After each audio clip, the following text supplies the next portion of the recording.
Chapter 101, Sphinx Town. Their next destination was not too far away, merely 150 kilometers from the Fallshoot village if traveled on desert road. It was boring to move as the road was empty even though it was one of the major lifelines. Thankfully, though, it was adjacent to the wall of void, so they were protected from sharp sun rays. How do you think people in Sphinx Town live? Their location is just beside the warmest parts of the continent. Gabriel wondered, resting in the back of the carriage while the horses were tied behind. Sir Dalaram was doing the same, as having a roof over their head was better than riding a horse. Muraj was angry, however, as he now had less space and had to be careful while sleeping. In the end, he just made Sylvester's lap his new bed. They don't work from noon to evening, Sir Dalaram spoke. Their working hours are different from the rest of the world. They sleep when the sun is at its peak, do their farm work and outdoor activities during the morning and bulk sunlight in the late evening. At night, they do all the processing work. Then how do they keep themselves safe at night? Sylvester inquired. If I remember correctly, we were attacked by a creature of night the last time we were here. It's not an ordinary town, Priest Sylvester. You will know when you see it. You were asleep the last time, so you didn't see it. It was in a better condition back then, however. Sir Dalaram explained.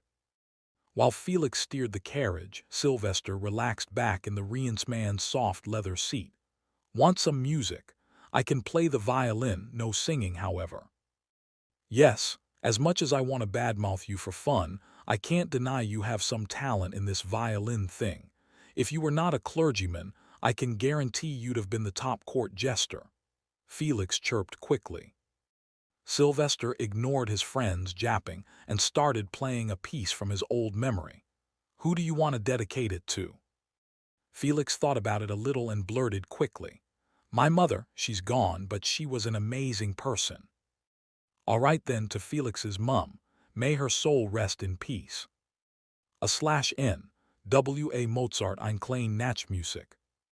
As Sylvester gently started playing the music, Muraj became comfier on his lap and snored. Meanwhile, Gabriel and Sir Dalaram closed their eyes with a smile, reminiscing about some happy memories from the past. Felix, however, was the Riensman, so he just kept looking forward blankly, but his mouth also appeared to take the crescent shape. He was, in fact, remembering his childhood with his mum, the hide and seek, the bedtime stories, and so much more. Sylvester, too, soon found his eyes closing, but this time instead of something from his past life, the happy memories with Xavier reappeared. The various wild honeypot hunts at home only to make a mess, Xavier tickling him until he started cursing in English, and him telling her bedtime stories instead. Laughs, giggles, and relaxation, the memories were pleasant. But in that relaxation, the all-great Detective Sylvester failed to realize that he was not an outsider anymore. He was someone's son, wholeheartedly. They silently moved the whole journey, letting the wind sway and showing them the way. Eventually, a few ran out of good memories, and some sad ones crept in, but the smiles remained. Taking a glance, Sylvester noticed Sir Dalaram's lips shivering faintly. Yes, the man was fighting tears. Sylvester could guess that losing his wife and son, and not even being unable to see their bodies for the last time must have been painful, no matter how much time passes. At another glance, Gabriel and Felix were no better, so Sylvester didn't interrupt them and kept playing the music while looking at the Deadlands. They felt resonating with him for some reason, dead being the key word. Unlike his friends, he didn't feel emotional at the moment. He was instead a man who contains those emotions over time, but they do burst out, eventually. Ah, look, I can see the tall walls. Now I understand how they stay safe. Sylvester interrupted everyone. Felix came back to his senses and looked. Oh yeah, I didn't even notice. Damn, Max, you're good at making people remember memories. Sylvester shrugged as he put the violin in the case. Life is just a bundle of memories. You're alive as long as in someone's mind, and when that's gone, you've truly died. Felix chuckled. Good thing that our names are in the history books now. We're technically immortal this way. Look, what are those? Gabriel suddenly crawled up behind the two and pointed at the front. The noon sun was bright and warm, so the road ahead appeared as if boiling, distorting the vision from the heat. Are those sheds? Why so many on the sides of the roads? Felix wondered. As they moved closer, they realized the whole desert road side, until it touched the town's gates, was littered with small 2-meter-wide mud sheds with conical thatched roofs. Sylvester waited until they reached one of them and looked inside. They had no doors, so it was easy, but at one glance, it raised goosebumps all over their bodies. There in the little shed remained a thin, malnutritioned man, barely skin and bones right now, with his feet tied to a thick metal chain. What is all this? Are all these sheds full of people? Sylvester jumped off and started to check the sheds from a distance. Each one of them contained a man or a woman, dying slowly. The most commonalities were reddened eyes, falling jaw with sharp, dirty teeth, and dry, cracked skin. Help! Out of nowhere, a young voice echoed. Sylvester immediately kept his spear in battle position and carefully moved forward. The Sphinx town seemed to have one entrance to their tall walls, and the way to it was full of these sheds. Raya! All of a sudden, a woman tried to jump on him. I'm hungry, give me food. Water, please. It slowly became apparent that not all these people were with one foot in the grave, but he looked for the voice asking for help. Help me! Once again the call came. By now, Sir Dalaram had joined him in the careful search. Eventually, they came across a little shed close to the wall. A young, brown-haired, nearly 10-year-old boy was fighting the person inside the shed, or it was better to say trying to get away. Let me go. But the woman inside the shed appeared like a zombie with rotten skin and a lot of rage. She tried to pull the young boy in and bite his arms. Help, the boy cried as he tried to fight and get away. Sylvester and Sir Dalaram were quick to jump into action. Sir Dalaram caught the boy from the back while Sylvester beamed some light from his palm at the zombie-like woman. In an instant, the woman started quivering and crawled back to the shed, where she sat down in the corner like a scared girl. Are you good? Sylvester checked the boy to see if he was bitten anywhere. However, there were just some scratches, which he quickly healed with minor healing runes. Clearing the little bit of welled-up tears from his eyes, the boy thanked kindly. Thank you, sir. Priests, we are priests from the Holy Land. What are you doing here? Sylvester asked. The boy looked at the woman in the mud shed and then at the fallen cup of water. I was giving water to my mum, as she is very sick, the chief said. Hearing that, Sylvester moved closer to the shed and looked at the woman, still sitting in the corner with her head tucked between her knees. Her clothes were torn from places, and her skin had flesh wounds that none healed. I try to give water to everyone here, the boy added. Why don't the other town folks help you? Sir Dalaram questioned him. They say these people are possessed, and to go near them will get you cursed or killed. I go to them every day, I'm not cursed, the boy proudly replied. What a good kid.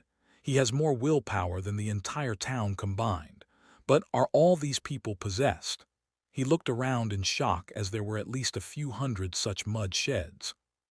As for why they were being so silent now, it was because the day's light was still striking hard. At night, most of these would get agitated if they were possessed. Sylvester faced the Sphinx town. Its strong stone walls were at least 20 feet high, and the entrance door was made of steel. There were, of course, some sentries at the top watching them with intent, some rushing around having recognized Sylvester's robes of the church. Have you given her water? Sylvester asked. No, Mum attacked me. Sylvester nodded and waved his left hand to create a small rune on the ground, blue in color. Then, a thin stream of water came out slowly, fully under Sylvester's control, and started to fly towards the woman's mouth. She didn't waste a moment and drank it all frantically. These people have been left in this strong heat to die. Well, I guess I'll exorcise them all then. Sylvester still did not understand how this concept of demon possession worked. Where do these demons come from? How do they possess? Where do they live? Because as far as he knew, the church differentiated between the creatures of the night and demons. To the church, demons were a totally different species. "What's your name, kid?" The boy respectfully replied with a bow of his head. "I am Shane Colt, sir, priests." By then Felix also arrived with the carriage, so Sylvester told the boy to get on it. "We're here to fix your town's trouble, so rest easy now." "Really? Will my mum be good again?" Shane beamed happily. "Let's go quickly then. I will show you the ways, CAH. Suddenly, Shane jumped up as he was sitting in the carriage. Sylvester quickly helped, having seen sleeping Muraj being squished just now. But instead of being annoyed, the cat got interested in the new kid, perhaps a new toy to annoy. "It was just a bag. Sit now and relax." Sylvester quickly moved the carriage down the road between the men and women tied to the sides. At the door, one guard came out, wearing leather armor, and asked for the purpose of the visit. "The Holy Land sends us to exorcise and fix the problems occurring in the town. Due to this mess, the entire desert road is seeing less traffic and is hurting the other regions." Sylvester exclaimed and showed the official letter from the Holy Land, stamped by the administration office. Upon checking, the guard waved at the ones back at the top of the wall. Then, with a loud creaking sound, they opened the metal doors. "Shane, do you know where the monastery is?" he asked the boy. Shane chirped, "Yes, I live there, just follow my lead, take left." It was obvious that the town's rulers and clergy knew someone had come to their town. So when Sylvester got off at the well-kept, large monastery building, the archpriest of the town came to welcome them. "We are blessed to have you here, holy men. I am Archpriest Oliver Weston." An old, buffed, strong man saluted. Sylvester, however, frowned internally, for he smelled something fishy. Why is he lying about his own name? Chapter 102, A Sight to Behold. Why is he lying about his own name? Sylvester came up with two possible reasons. 1, the man had changed his name, or 2, he was not the man he said he was. But then something happened that left Sylvester in even more confusion. And this is the second archpriest of this town, since our monastery is big. Then, Archpriest Oliver Weston introduced another man. This one seemed young and middle-aged, as he still had black hair, but the man had some serious dark circles under his eyes. "Respected envoys, I am Archpriest Aidan Silvereye." Strange, this man is not lying, but he reeks of fear and anxiety. What's going on in this town? "Thank you for the welcome. I am Priest Sylvester Maximilian, and those are Priest Felix Sandwall, Priest Gabriel Maxwell, and Sir Adric Dalorum. We are sent here by the Holy Land to cure the place of its menace."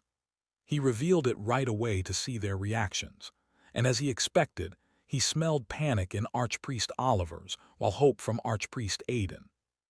Archpriest Oliver tried to smile kindly, but it was no different from a smirk. "And how will you do that, priests?" Of course, not much confidence is induced by the rank of a mere priest. "You may know me by my other name, Bard of the Lord." A look of confusion appeared on the archpriest's faces, but soon the realization dawned. "Of course, golden eyes, golden blonde hair, forgive us for not recognizing." Archpriest Oliver tried to butter things up. But at this point, Sylvester could not take the man seriously. Is he an assassin? Who is he? "We shall stay here and investigate the cause first and then try to eradicate it. But first, care to tell me what all that outside the walls was?" Sylvester asked in a stern tone. Archpriest Oliver blurted in answer. "They are those possessed by the demons, priest.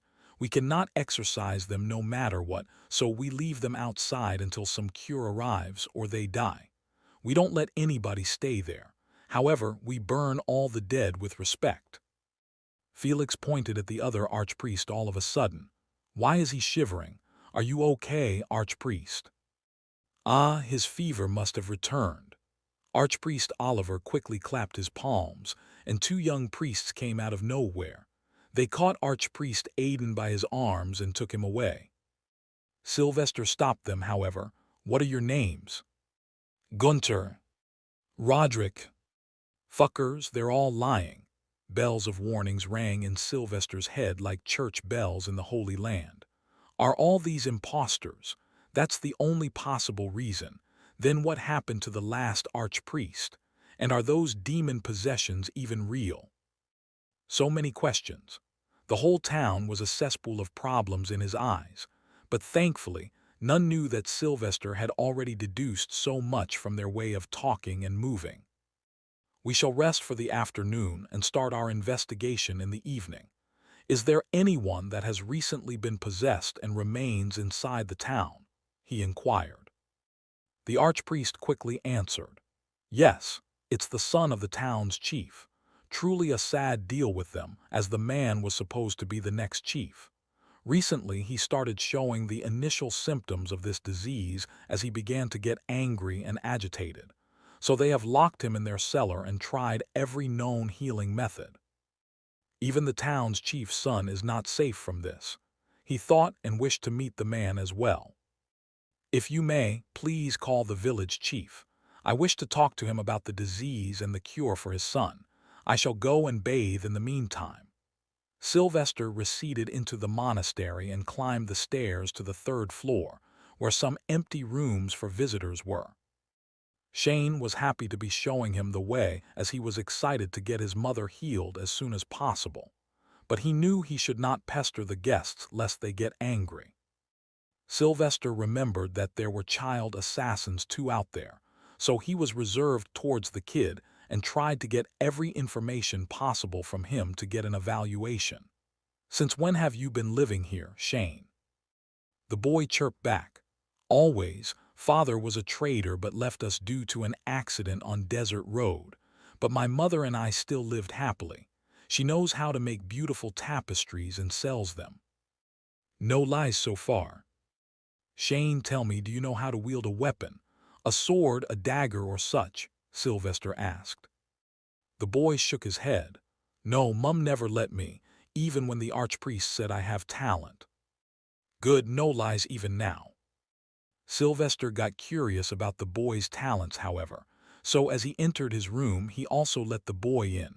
What's your talent?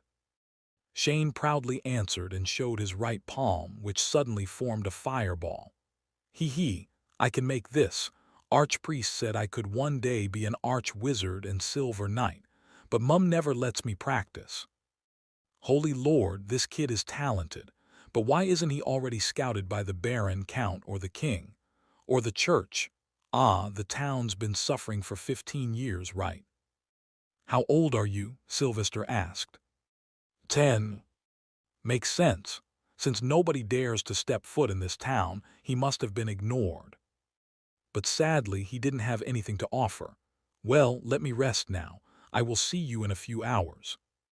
In his locked small room with one window, Sylvester quickly cleaned himself with some water elemental magic since nobody was watching him. Then he put on some new robes and started taking out the items usually needed for exorcism. The wooden plaque made in the shape of church insignia, the water from the Holy Land, one leaf of the soul tree, and many light crystals, although the last part was not needed as he was alone enough for light. As for all the chants, rituals, and runes, they were fed into his mind, so he was always ready to work. But it was also a fact that his main job was not to exorcise and save people, but rather to find out what was going on in the monastery and what was behind so many demon possessions. But before that, he took a small nap of 3 hours to freshen his mind up from the long journey. What? Why are they here now? Chief, you need to be careful with them. One of them is a famous god's favored, the Bard. If you earn their ire, then he can call for the total destruction of this town. Archpriest Oliver tried to explain things to the town's chief. They were in a mansion in the middle of the town. It was the tallest building in the area beside the monastery, so the view from the top gave them a view of the entire town's walls. Kennard Ferguson was the name of the town's chief. Fine, if they wish to pull me away from my sick son, then so be it, but they better have something important to talk about. They wish to check your son, Archpriest Oliver added. What is there to check? He's gone, he's been possessed. They tried for years and now they send some upstart priests. Chief Kennard boomed in rage, frustration, and annoyance apparent. Archpriest Oliver started sweating.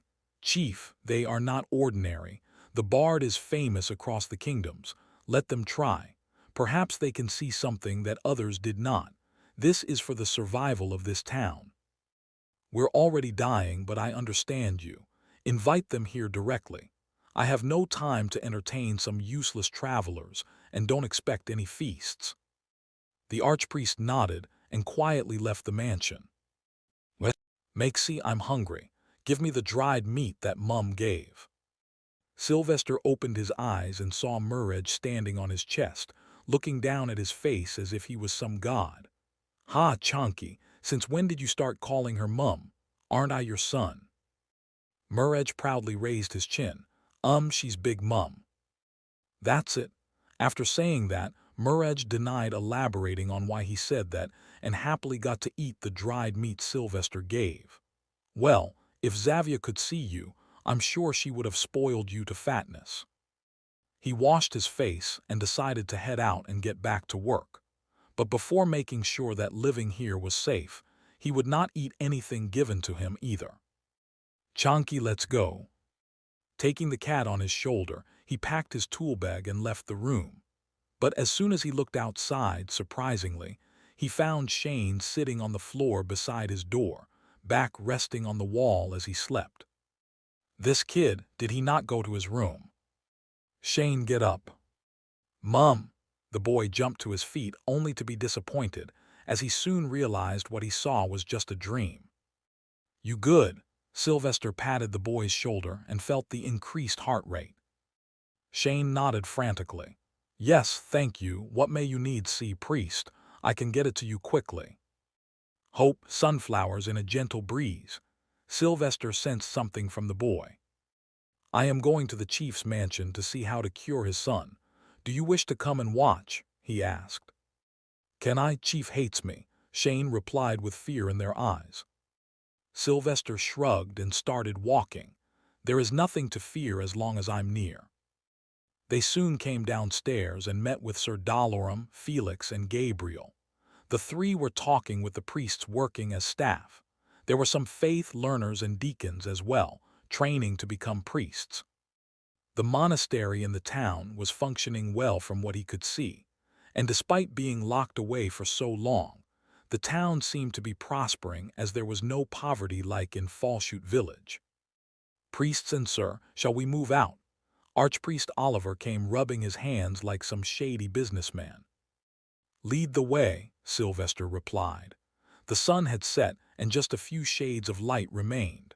But the entire town looked well lit with lanterns and candles, understandable as the people worked at night.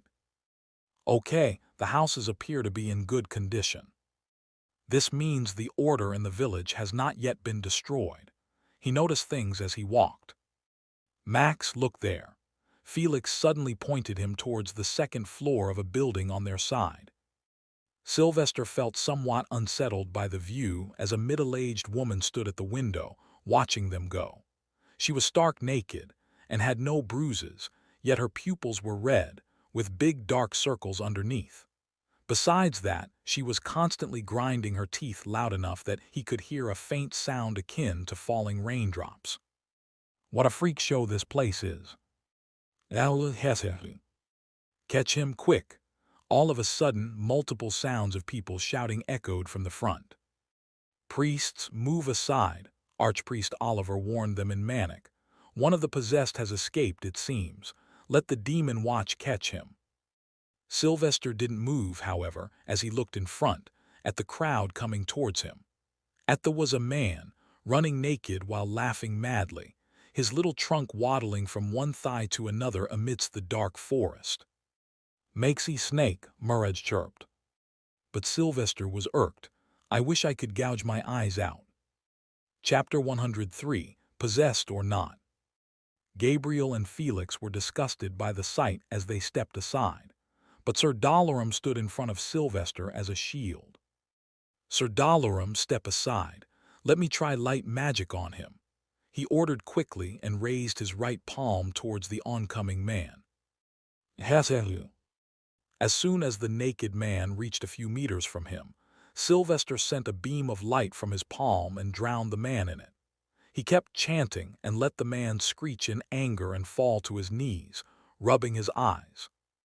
"Alorg, this is not good," Sylvester muttered upon making observations that his light and chant were not affecting the man as they would if he was indeed possessed. The man was supposed to start releasing steam from his body and writhe, because the demon would literally be forcefully taken out of the body and burned. But here, the man just fell down and covered his eyes as if it was not the holiness or the chant affecting him, but the brightness itself. Thank you, it would have been a disaster if he had bitten someone. Soon, the people archpriest called Demon Watch came and tied the naked man with multiple ropes like a cocoon. "You must be the new priests. I am Sir Holand Smith, the chief lawman of the town." "Who is he, Sir Holand?" Sylvester inquired. The tall, burly, gray-haired man easily picked up the naked man and put him on his shoulder. "This used to be one of the best carpenters in the town, but sadly the demons have possessed him. His condition keeps deteriorating, so we are preparing a shed for him outside. But he ran away while transporting him." "This man is not possessed, I'm 100% sure." Sylvester had already made up his mind. "Bring him to a secure location where I can perform some demon exorcism rituals for him. I'm sure the town's chief will appreciate his own son not being the test subject." Sir Holand looked at the body on his shoulder and contemplated, but it didn't take him long to decide since he would put him outside in the shed anyway. "Follow me then, priests." Sylvester, however, could feel a hint of animosity from every citizen he met, well, except little Shane. What happened to the people here? Sir Dalaran felt something was going on too, as he was receptive to danger due to his years of work as an inquisitor. So he walked beside Sylvester and whispered to his ears, "Priest, do not let any of them stand behind you." He nodded immediately. "I understand, Sir Dalaran. Also, I need you to check the monastery. I have a feeling things are not as they seem there. Tell Gabriel to try and get close to Archpriest Aidan Silvereye." Gabriel was a religious, good-looking man with a gentle speaking style that eventually made people drop their guard. So he was the best negotiator among them, and even better when speaking with other clergy. As for Felix, Sylvester decided to keep him by his side as he was a strong man, useful if he got ambushed by someone. He did not ignore the possibility that the whole town could be after his life for the bounty as well. 100,000 gold graces was a lot of money, after all. Soon they arrived at a complex of buildings made of stones. At one glance, it was clear that this was some sort of guardhouse, as there were cells inside with metal bars. Sir Holand took them to one of the rooms with full metal gates and then strapped the naked man to the wooden table in the middle. "This is the best I can provide, priests. You may conduct your business here. No one from outside can overhear you. If you need anything else, please inform me. I too wish this misery leaves us alone." Sylvester nodded and got to work by first putting his tool bag on the table. He then put a cloth mask on his face and passed 3 more to his team. Then, he cleaned his hands with an alcoholic solution he had made and got to work. Sir Holand was amused by Sylvester's actions and somewhat felt they were ridiculous, but he didn't speak and kept watching from a distant corner. "Hold him tight. What's his name, by the way?" Sylvester questioned. "Billy," a reply came. Sylvester nodded and used one hand to use light magic as a torch, and with the other, He pulled the eyelids to check them. Billy was constantly trying to fight, however, but only his low hums were audible since the mouth was gagged up. Eyes seemed dilated, reddened too. He then put his palm on the man's chest and felt the rising heartbeat. But he was not a doctor or a healer, so he could not go too in-depth and just tried to use his modern knowledge of the human body and mind. What is causing this? Is this some sort of seizure? But this man was running. Let's start with the ritual. Sylvester started, as he still needed to show Sir Holand that exorcism was not working, and there must be another reason for this. Taking his command, Gabriel and Felix started moving as they were trained for this. Sir Dalaram simply stood behind and kept a watch for any danger. They first removed the table from the room and put Bill on the floor. Then they used golden chalk and drew an intricate rune scheme with hundreds of characters and shapes with symmetrical lines. Afterwards, Gabriel and Felix returned to the circle's edge and took out their books to start chanting the exorcism ritual. Meanwhile, Sylvester did the rest of the work. First, he put a precious leaf of the soul tree on Bill's forehead and poured 1 drop of water from the Holy Land on his hands and feet. Then finally, he placed 5 light crystals at the corners of the rune scheme. Try not to look directly towards the light, Sir Holand. He warned and stepped back to take up his own book, but simultaneously 1 palm was aimed at Bill's body. At 3. 1, 2, 3. Whoosh! As soon as the 3 started to chant the ritual vocally, a bright halo appeared behind Sylvester's head, making him appear like a god. At the same time, his palm sent the rays of bright holy light on Bill, also activating the light crystals that illuminated the rune circle so much that nothing was visible. The chants were no different from Sylvester's hymns, but they had magic and were never meant to be sung for useless reasons. Sir Holand's eyes fell out as he only looked at Sylvester. He rubbed his eyes multiple times, but the scene didn't change. The young man who seemed like a god stayed there, chanting with his soothing voice. Is he even a human? It was common for people to question this, since Sylvester's blonde hair and golden eyes do make him look otherworldly when using the halo. Not that they were wrong, he was indeed otherworldly. Sylvester watched the rune circle and sighed internally.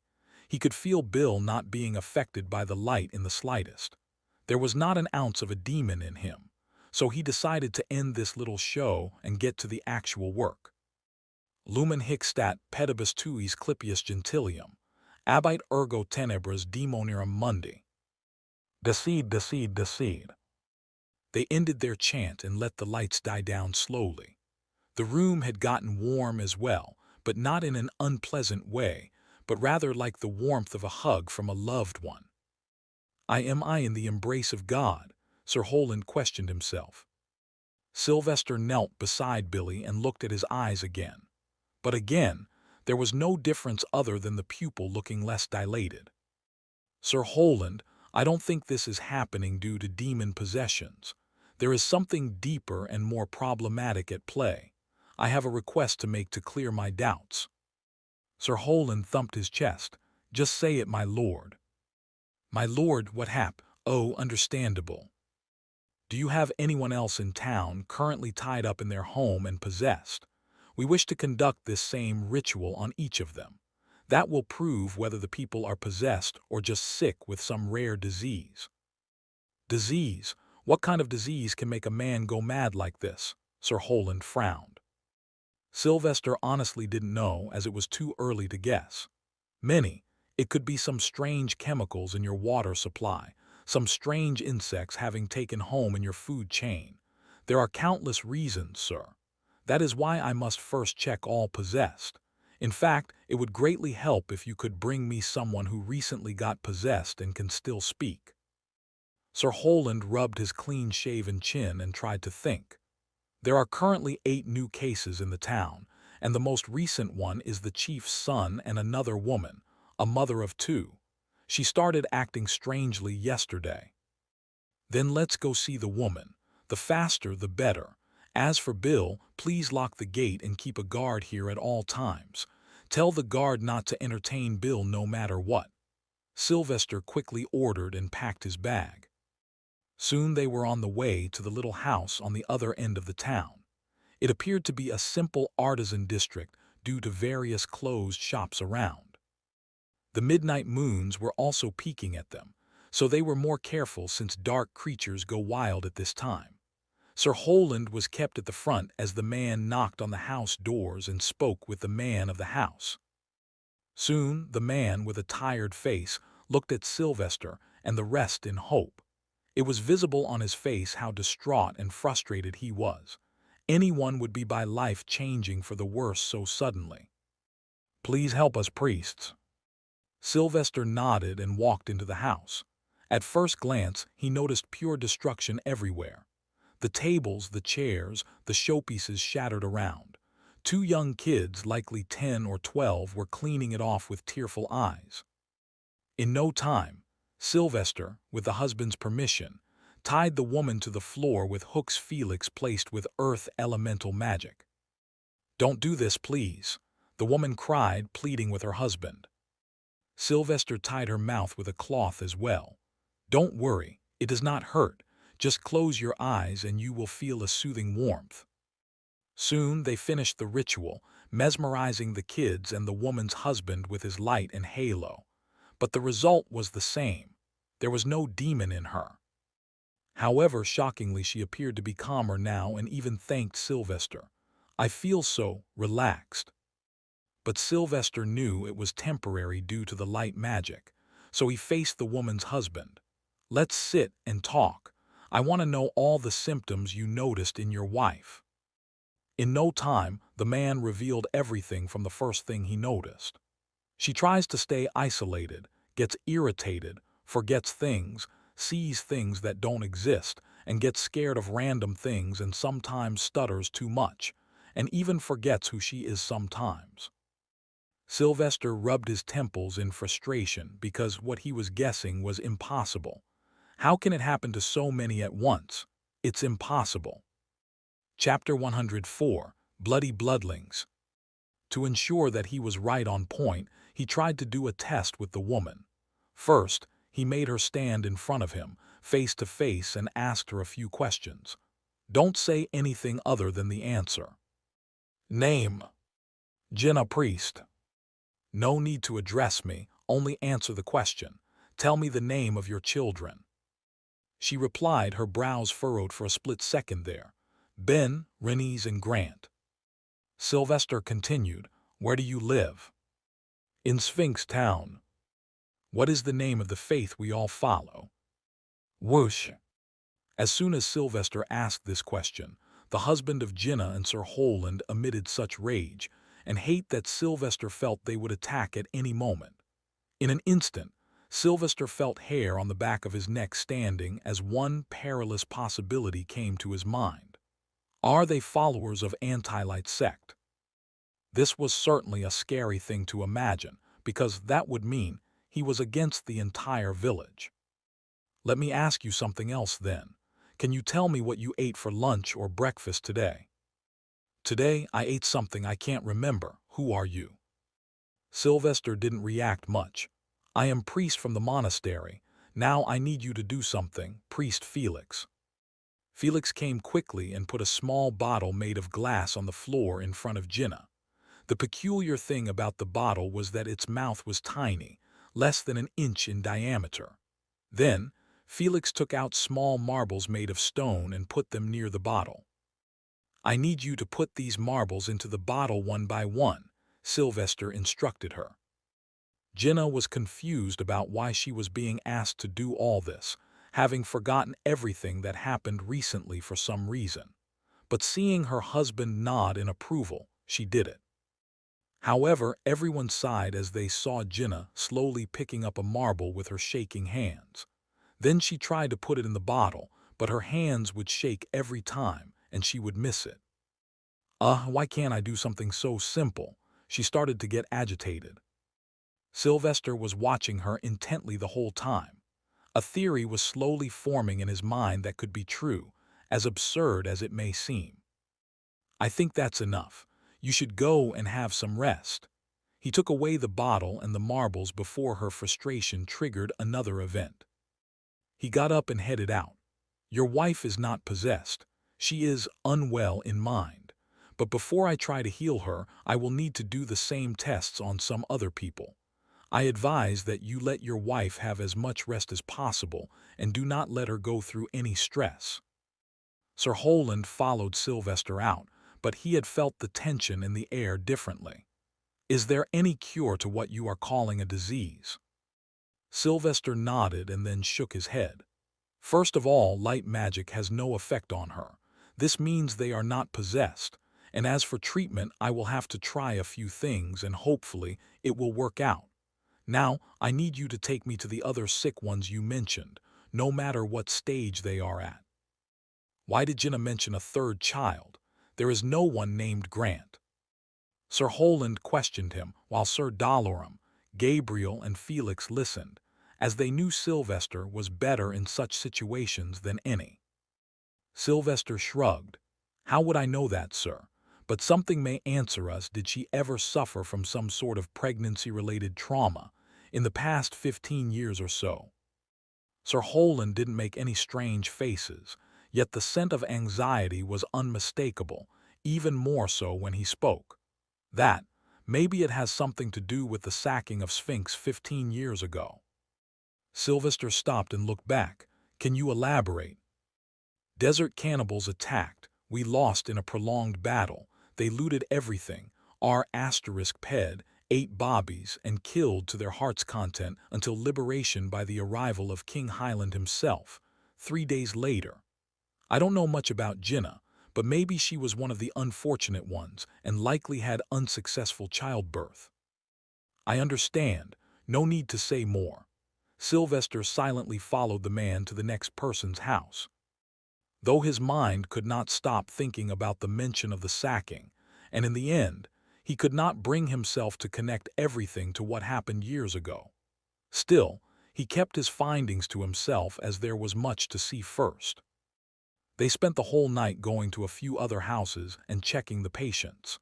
Sylvester told Gabriel to start registering each name, age, and symptoms. At the same time, he would try to subtly ask them if they had suffered anything vile during the sacking. Then, when the first ray of the morning sun started to fall, they headed out of the town to see the small sheds littered around Desert Road. For the most part, a majority of the people were already half dead from the inhuman conditions. A few were barely surviving and were able to move.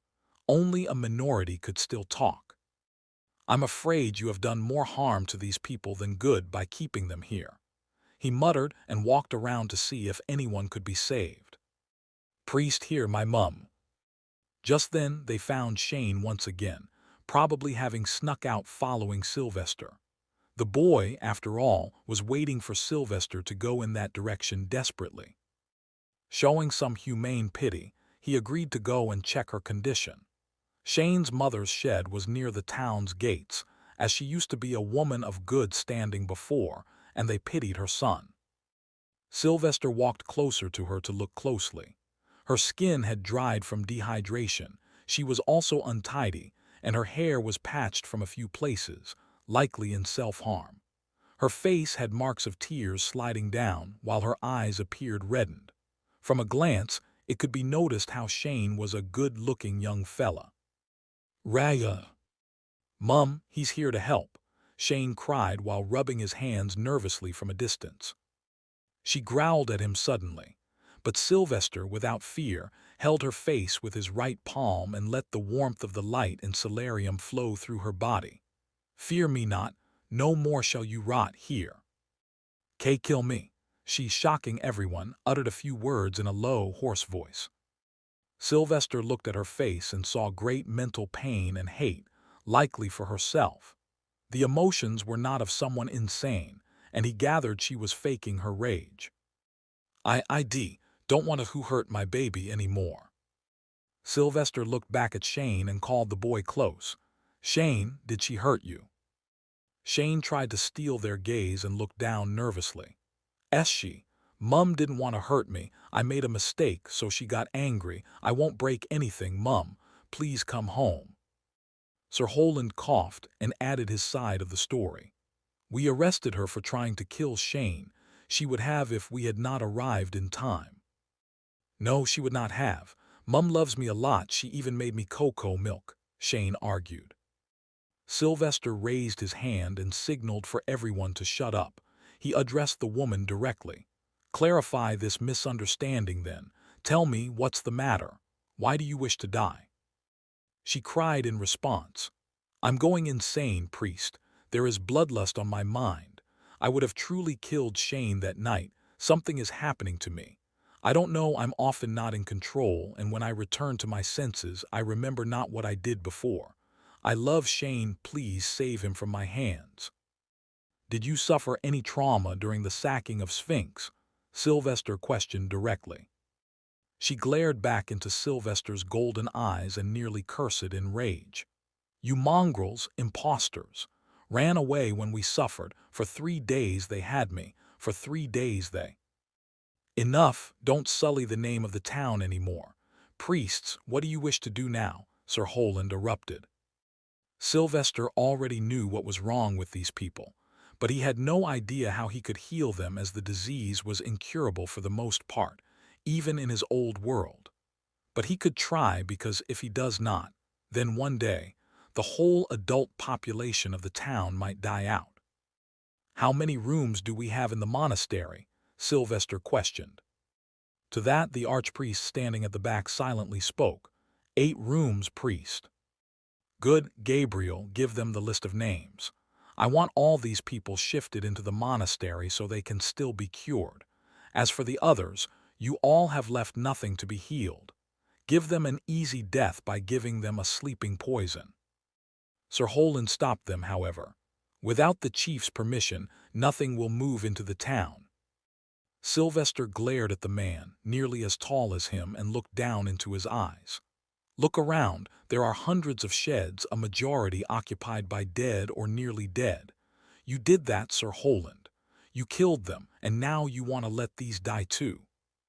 Scoffing, Sir Holand folded his arms and glared back. Why do you care so much what happens here? Without a second of waste, Sylvester answered. Nothing, but I am not an incompetent man, so I take my work seriously. I was sent here to fix this mess, and that is what I am doing. There was a non-verbal standoff of sorts. Sir Dalaram even placed his hand on the hilt of his sword, as did Felix, in preparation for any hostility. But Sir Holand merely sighed and moved back. Care to explain what disease the people of this town have? Sylvester noticed all eyes on him, even Shane's mother, so he didn't keep the matter a secret. I have named this disease schizophrenia, which means split minds. It is a mental illness that is caused due to chemical imbalance in one's brain. Severely stressful life events, trauma, abuse, or neglect may also trigger it. As far as I have noticed, this madness is only consuming those who suffered extremely during the sacking. Then why has it increased so much now? What happened? Archpriest Oliver questioned. Sylvester didn't know that, sadly. Is the town facing too much hardship nowadays? Is there something sad or stressful happening around? Because this condition to develop so extreme so fast is indeed a worrying sign. We have not faced any food shortage, and for ages, we have created a self-sufficient internal market and industry. Could it be the air? The dry mountains south of the town have been filled with strange, toxic, misty miasma for the past 5 years, so this schizo thing you say may be due to it, Sir Holand inquired. Sylvester silently tried to remember the geography of the area on the maps he had seen. Isn't there another little village south of those mountains? Did anything happen in those mountains in the past? Some mining or battle? He questioned. Instantly, with pride, Sir Holand replied. There, 15 years ago, when King Highland liberated the town, he pushed the desert cannibals into the mountains. Same mountains the mighty king turned into a graveyard of those sickly animals.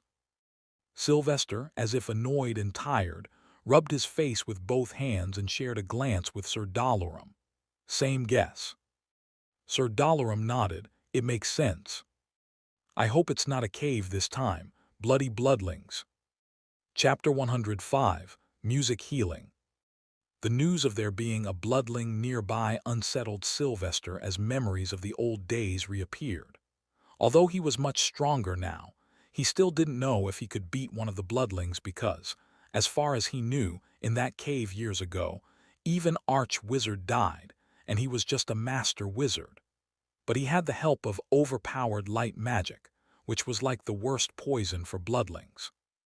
In the end, Sylvester kept aside his woes, as the task at hand was more important. Some of the still sane people were out of their minds and tried to fight. So, it took them the entire morning to bring all the people Sylvester considered treatable to the monastery, where he gave them rooms and also tied them, so they didn't end up killing each other. After that, he poured some chemicals into their rooms that would induce sleep and left. It was time to sleep for him as well since it was noon, and the town slept during the peak sunlight hours. Sylvester had called his whole team into his room as others were given to the patients. They put some mattresses on the floor and laid down. There is something wrong with this town, Sylvester muttered as the thick curtains kept the room dark as the night. Gabriel agreed with him. I feel like they hate us for some reason. Felix added something crucial then. They likely do. Did you not notice? Except in the monastery, there are no insignias of the church in the whole town. We saw so many homes and found none. Even the Fallshoot village had more of them. Sylvester glanced at Sir Dalaran and noticed the dark man's seriously contemplating face. What are you thinking? Shane's mother called us cowards back then. I feel that has something to do with it. We should try to dig deeper into the history of this town, learn more about the sacking and what the monastery did at that time. Sylvester sighed as he felt that the assignment was slowly turning too big for him. From a simple investigation to a bloodling in the mountains now, it was a lot. I noticed something else too. All the victims of this disease are adults who would have been either adults or young adults during the sacking. So, even if bloodling is behind the push, the sacking is the reason why so many minds in the town remain broken. They need some therapy, I believe. What is therapy, Max? Felix asked. Sylvester explained in simple words. Well, it is the treatment of someone with mental or physical illness without the use of drugs or surgery.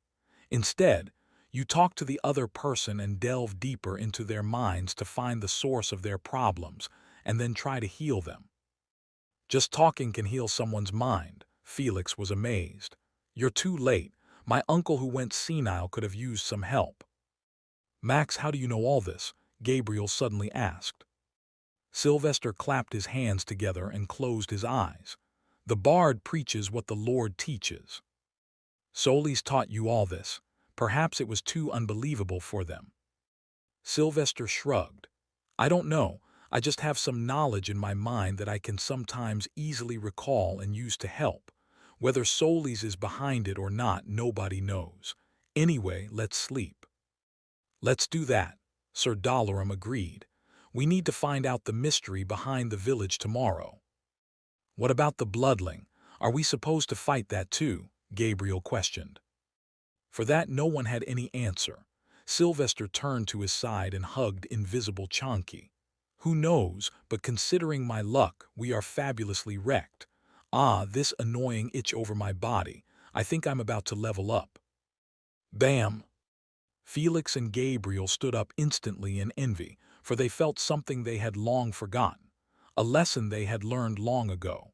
When Sylvester failed his class in the first year as friends, they did feel bad.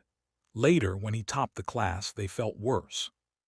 You're going to become a frickin' arch-wizard, Felix boomed and shook Sylvester hard. Smack! Sylvester slapped Felix's hand away in annoyance and closed his eyes to sleep. You deaf donkeys, I said level up, no rank up. Now go to sleep. The two embarrassingly laid back at that, but Felix couldn't sleep before knowing something. Still, can you tell us at what level you're at? How close are you to becoming an arch-wizard? Sylvester didn't answer and started snoring instead, duetting with the chubby fluffy cat in his arms. It was extremely strange to experience waking up when the sun started setting instead of rising. But work was work, and they had to drag their feet out of bed and freshen up. Today's work schedule was packed tight, and everyone had something to do. First of all, Sir Dalaram was supposed to go around and find out what happened during the sacking and why there were no religious people in the town. Gabriel was tasked to meet and talk with the second archpriest, Aidan Silvereye, to reveal all the information. As for Felix, he was supposed to be Sylvester's bodyguard during his attempt at healing the people he had brought. "You're going to use your violin to heal people." Felix was shocked to see Sylvester preparing to sing from the looks. Music is often the best way to soothe one's nerves. It calms the mind and releases happiness in the mind. It will help me make them concentrate on my instructions. Your job instead will be to stand beside me and stop them if they get agitated. He ordered as they arrived at the large attic of the monastery building. There, all 37 patients were tied to the floor with one metal chain to their legs. This would ensure they don't attack each other for some reason. "Lord Priest, can I also help you?" Shane was already waiting for Sylvester outside the attic entrance as he also lived in the monastery. "Sure, I'm certain you only wish to see your mum." Sylvester ruffled the boy's hair and took him along. "Do you love your mum so much?" "Yes, she's the best, she's all I have," Shane replied proudly, but then his face fell as he asked, "Can she really be healed back to health?" Sylvester didn't know the answer and he wished not to give false promises. "There is no medicine for this problem, Shane. I can only try and hope for the best. Now, you are to stand behind me and only watch. No matter what, do not come close to the sick or me." "I will not." Dutifully, Shane soon stood silently behind Sylvester and watched the scenes unfold in front of him. There were many unsettled minds in the room, and they screamed and tried to scratch the floor or bite the chains. At the same time, some others looked normal and interested in Sylvester. He directly started to sing the hymn and played the violin in the background. He ensured that his notes didn't go too high, as irritating them might create some problems. Instead, he kept the notes low and soothing to the mind. The soothing light from his halo was a fine addition to the performance, as it calmed the unsettled ones much better than just music. "When the sun shines, wakes up a mother of mine. She is the world to me, who makes my life define." He sang about a mother's love for her child, as he considered that everyone in the group must have had a mother who was likely caring in most cases. "I make mistakes, things at home that breaks. I get some scolding, yet your love never shakes. O mother of mine, I think you are divine. How can the Lord of Light design someone so kind and loving combined?" Sylvester took the old-school tone of voice this time, the ones he heard on the radio in the 60s and 70s. He sang and sang without stopping for a moment, and the magic of music was that slowly all the sick stopped showing aggressiveness and silently listened to him. "I don't drink, but I think you are what they call fine wine. You age and become yet more kind. You truly are divine. Pa pa." As he stopped singing, he heard that everyone had started to clap for him. Even the worst of the cases were somewhat back to sanity, but Sylvester didn't let that moment go to waste. "I am Priest Sylvester Maximilian. They call me Bard of the Lord too because, as you can see, I have some little talent in singing and playing music." Some low voices of chuckles came from the people as they heard his humble bragging. "Today, we shall learn to meditate and calm ourselves, but before that, let's eat something." The food was ready beforehand, a nice spicy porridge with some meat in it and also some chicken soup. This was to help them after their prolonged exposure to the sun and lack of food. None of them complained and ate their fill like it was the nectar of the gods. They didn't even leave one food stain on their bowls by the time they finished. Great, now that our bellies are full, we can relax and proceed. I need you to do nothing but remain seated and close your eyes. You shall rhythmically hear this sound. He created a short sound from the G string of the violin. All you have to do is keep your mind empty and only focus on this periodic sound. When you feel you can't focus on it and are getting strange thoughts, I need you to tell me immediately. Ting, ting, ting. Sylvester trained them to keep their mind under their own control, as that was the only way to heal them. As for medicine, he was still testing what to do. But thankfully, over the next 5 minutes, he saw nobody struggling and raising hands. He didn't let the meditation go on for too long, as that was hard to do. So he ended the class for the day and started sending them away. Remember, whenever you feel your mind is going out of control, all you must do is close your eyes and count to 10. Soon the attic became empty, and only Felix and Shane were left with him. "Can I play it?" Shane asked. Sylvester chuckled, knowing very well it was going to be a mess. "Sure, but not right now. I have work to do. I will teach you later tomorrow morning early." "Thank you, priest. Thank you for my mum." Shane reeked of nothing but positive energy all the time, and Sylvester liked him for it. Thud. Shane suddenly hugged Sylvester's leg as his height allowed that much only. "I will one day pay back, thank why." Before Sylvester could speak, however, Archpriest Oliver came running, panting. "Priests, quick! The chief's son's demon possession is really bad. We need your help."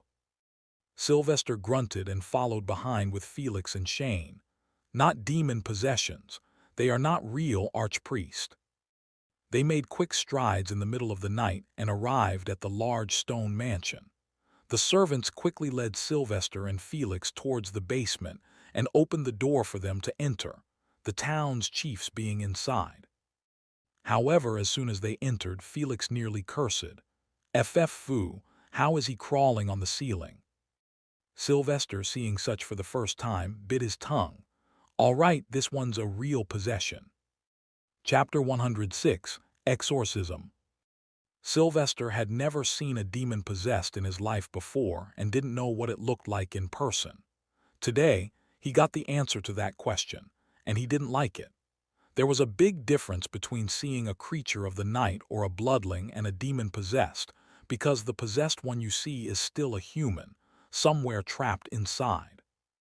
He saw the chief's son's face morphed into a strange demonic shape, as if there were tumors, rotten, cracked skin all over, dark black pitch-black eyes, spiky teeth, long claw-like nails and feet as he walked on the ceiling and growled at them. He was, however, chained, so he could not come close to Sylvester and the rest. The chief of the town, Chief Kennard, looked at Sylvester in anger. "You see this? Still don't believe in possession. My son has been dying slowly for so long, and you didn't even come to see him." Sylvester defended his actions. "Because I wanted answers first so I could tell you. And the answer is, the people of the town are not possessed, because if anyone is really possessed, then it's easy for the church to purify them, for the darkness fears the light. Look at this." Sylvester raised his palm toward the demon-possessed man hanging on the ceiling. "Re." The creature seethed in pain and rage. Sylvester had his point proven, however. "See that? That's how the possessed ones react to light. They cry in pain and their skin burns to show steam, but this does not happen to anybody else." "Then why is my son's exorcism not showing improvement? The archpriest has tried already," Chief Kennard asked. Sylvester looked at the demon in wonder and asked Sir Dalorum, who had just arrived, "What are the chances this is a higher-ranking, more powerful demon?" Sir Dalorum had vast experience with these things, since it was his main job for years to kill these creatures and burn them. Inquisitors know which demon to mess with and which not. Priest Sylvester, from the look of the horns on the head, the eyes, and the movement, It appears to me that it is at least a B-class demon, not easy to banish since they are known to form an extremely strong bond with the host. There is likely something in possession of the man that he picked or received from somewhere, which was haunted by this demon. We need to find it to end the possession, as it serves as the key. Sylvester looked at Chief Kennard. Can you tell us about this? Where are your son's belongings? While Sylvester tried to find the final cure, Gabriel and Felix came and put protective runes on the ground to ensure that the demon could not escape the room under any circumstances. Now, it was not them stuck with the demon, but the demon was stuck with them. Chief Kennard took everything seriously and brought a bag full of belongings to the man. This is all we took from his room. Sylvester started to look into the items as if they were trash. Sir Dalaram helped him find it. Just try to send some solarium into each object, whichever makes you feel your power is being repulsed. It's the thing we need. Sylvester nodded and started to check every single item. There were clothes, books, and some random objects. Then finally, after a few minutes, he found an old-looking black key. It appeared very old and was similar to no key he's ever seen in this world, as its shape was extremely odd from the end. What does this key unlock? Sylvester asked Chief Kennard. The man looked at it closely and frowned. I don't remember any such lock being in the entire town. Where did he get this from? Sylvester brandished the key toward the possessed man. You see this? I will end you soon. Raya. Yeah, this is it. Look at how it's screeching, seeing it in my hand. All right, let's start the exorcism first and then talk about other things. But Chief Kennard, please go out of the room as we don't know how the demon will react once we have taken it out of your son's body. It could attack and take over you. Sylvester pushed the old man out of the basement room and shut the door close. Then he looked back at his allies. Take out your lockets and show them clearly. Keep one light crystal in your mouth to break it any time the demon tries to attack you. Keep chanting and leave the fight to me. My fist will show it the depths of true hell. Immediately they prepared for the ritual. This was more tilted towards harming the other party than just banishing it. At first, they drew a large runic circle around the bed the possessed man was tied to. This would ensure that he can't run away. After that, Sylvester threw some water from Holy Land on the bed and the floor, and folded his sleeves. Gabriel and Felix stood at two ends of the circle and started chanting from the book, while Sir Dalaram was there to ensure that the two didn't get interrupted. As for Sylvester, he jumped onto the bed, both his fists shining in bright light magic, while Muraj also growled at the demon with his hair standing. It was unknown how effective he would be, but he sure had the spirit. Raya. The demon leaped from the ceiling toward Sylvester with its claws out. At a closer look, Sylvester felt even more disgusted by this thing as the mouth had multiple rows of ugly sharp teeth. You ugly little shit. Sylvester pulled his fist back and aligned it with the oncoming demon's head. Whoosh! Then all of a sudden, his fists got covered in bright light magic appearing as if fire. Fist of light. Boom! It connected cleanly to the jaw of the demon so hard that its jaw got disfigured, and the whole body was thrown away. But the chains attached to the leg did more damage and also broke its ankle. Oh no! Sylvester exclaimed suddenly as he remembered something. Will beating him also hurt the man it has possessed? Did I just break the jaw of the chief's son? Felix, Gabriel, and Sir Dalaram awkwardly looked at each other's faces. I didn't see anything, Felix blurted. Me neither. Nor did I, Sir Dalaram and Gabriel added. Sylvester chuckled and prepared to exorcise the demon. In that case, I won't pull my punches. Begone, heathen. Boom! Sylvester punched with his fist of light once again and pinned the demon down as he sat on the chest, putting his knees on his arms. Then, taking out the soul tree's leaf, he placed it on the demon's forehead and started chanting the expelling ritual. All the same time, the halo reappeared behind his head and made the demon screech in pain from the light.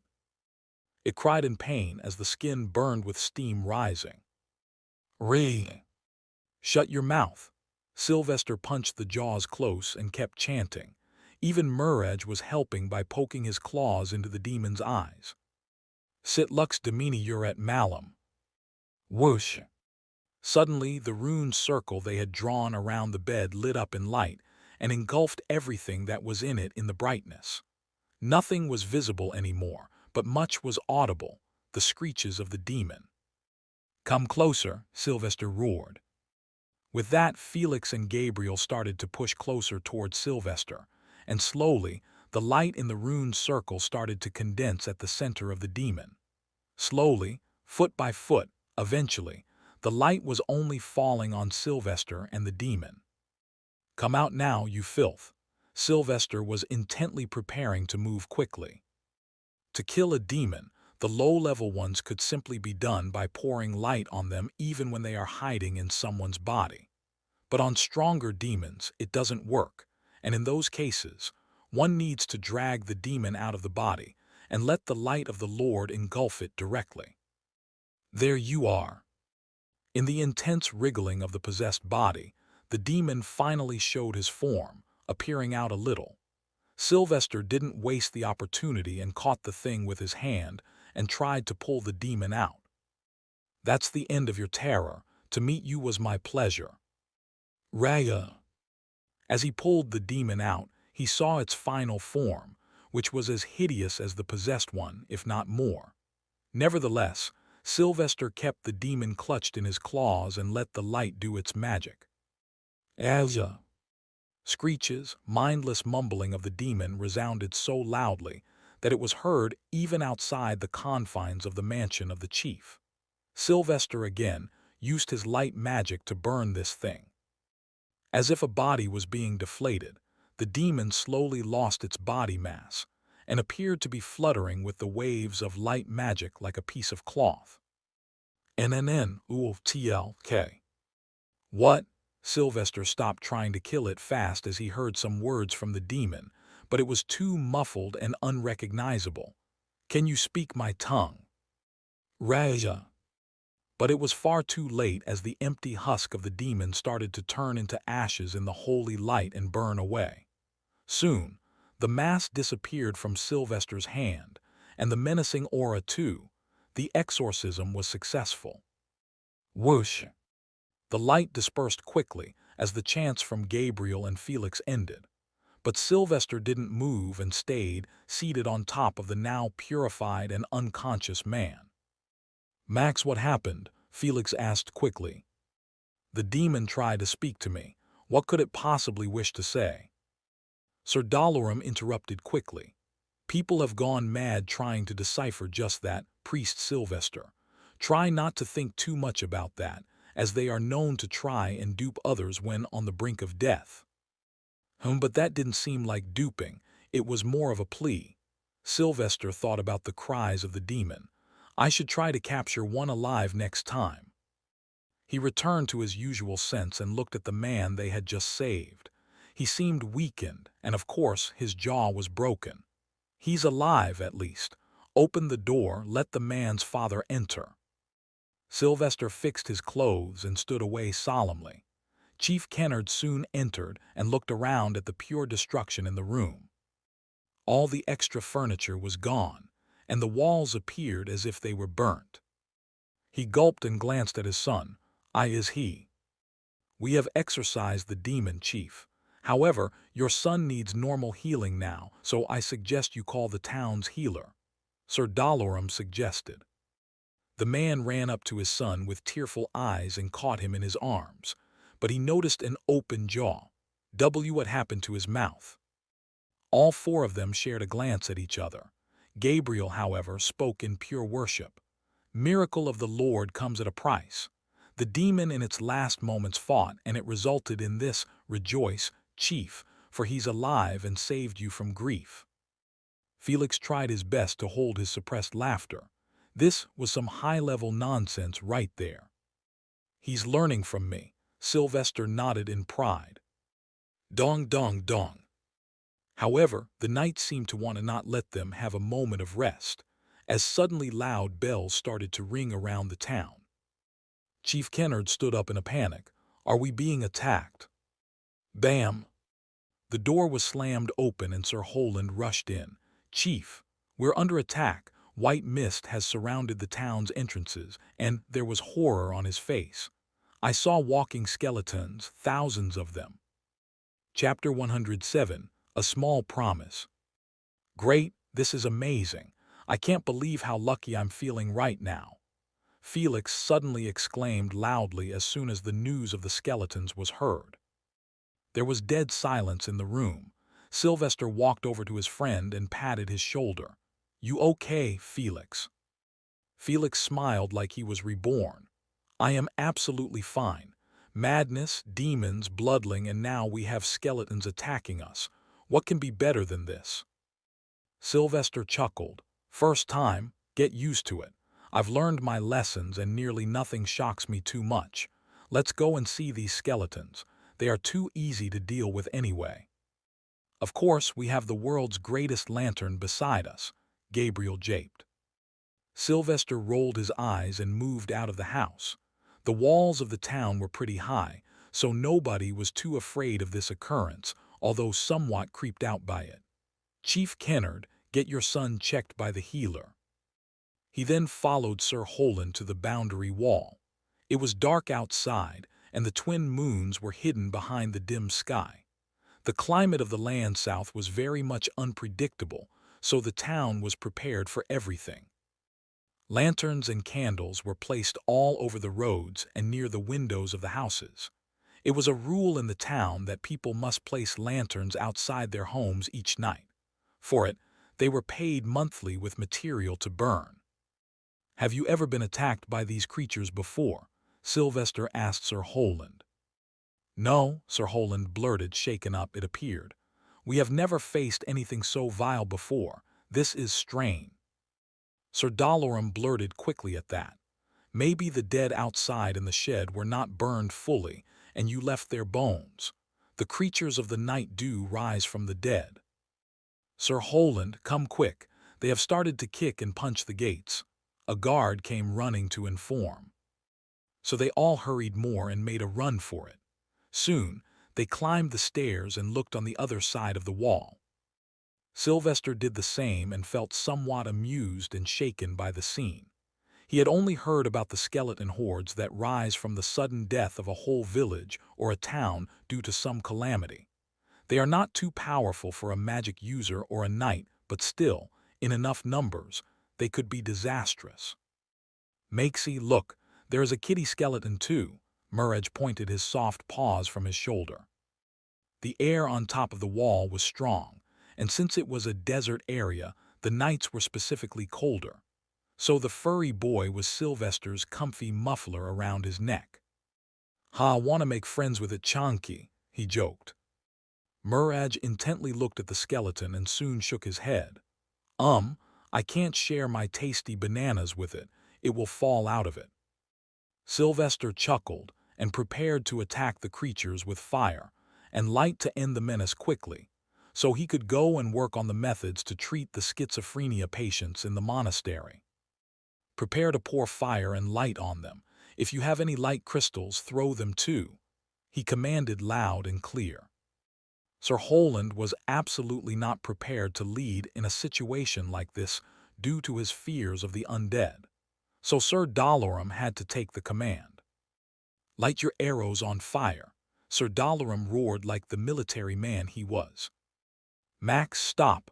Look there near the back of the skeletons, there is someone. Felix boomed suddenly.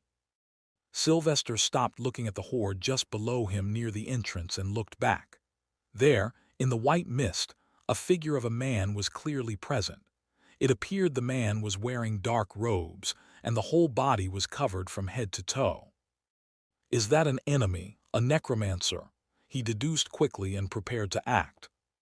Change of plans, take offensive formation and aim at the man in the back. He roared and walked to Gabriel. It's likely a necromancer. You take care of the entry gates. If they are breached, the undead will enter easily. Use your light magic. I will have to act if the necromancer makes a move." "Are you going to him?" Gabriel questioned. Sylvester denied. "I'm not that stupid to go to the enemy when he's in his home ground. No, let him come closer." "Loose!" Sir Dalaram's command came soon after. Hundreds of arrows with lit tips covered the sky like a raining fire and slowly arched towards the man in the back. Clank! Bam! However, none of the arrows hit the man as a few skeletons jumped in the way to save him. This effectively made it clear that the man was likely the master of these skeletons. Sylvester prepared his spear for the worst-case scenario too. Loose! The barrage of arrows kept going out in waves, but the necromancer was as safe as ever.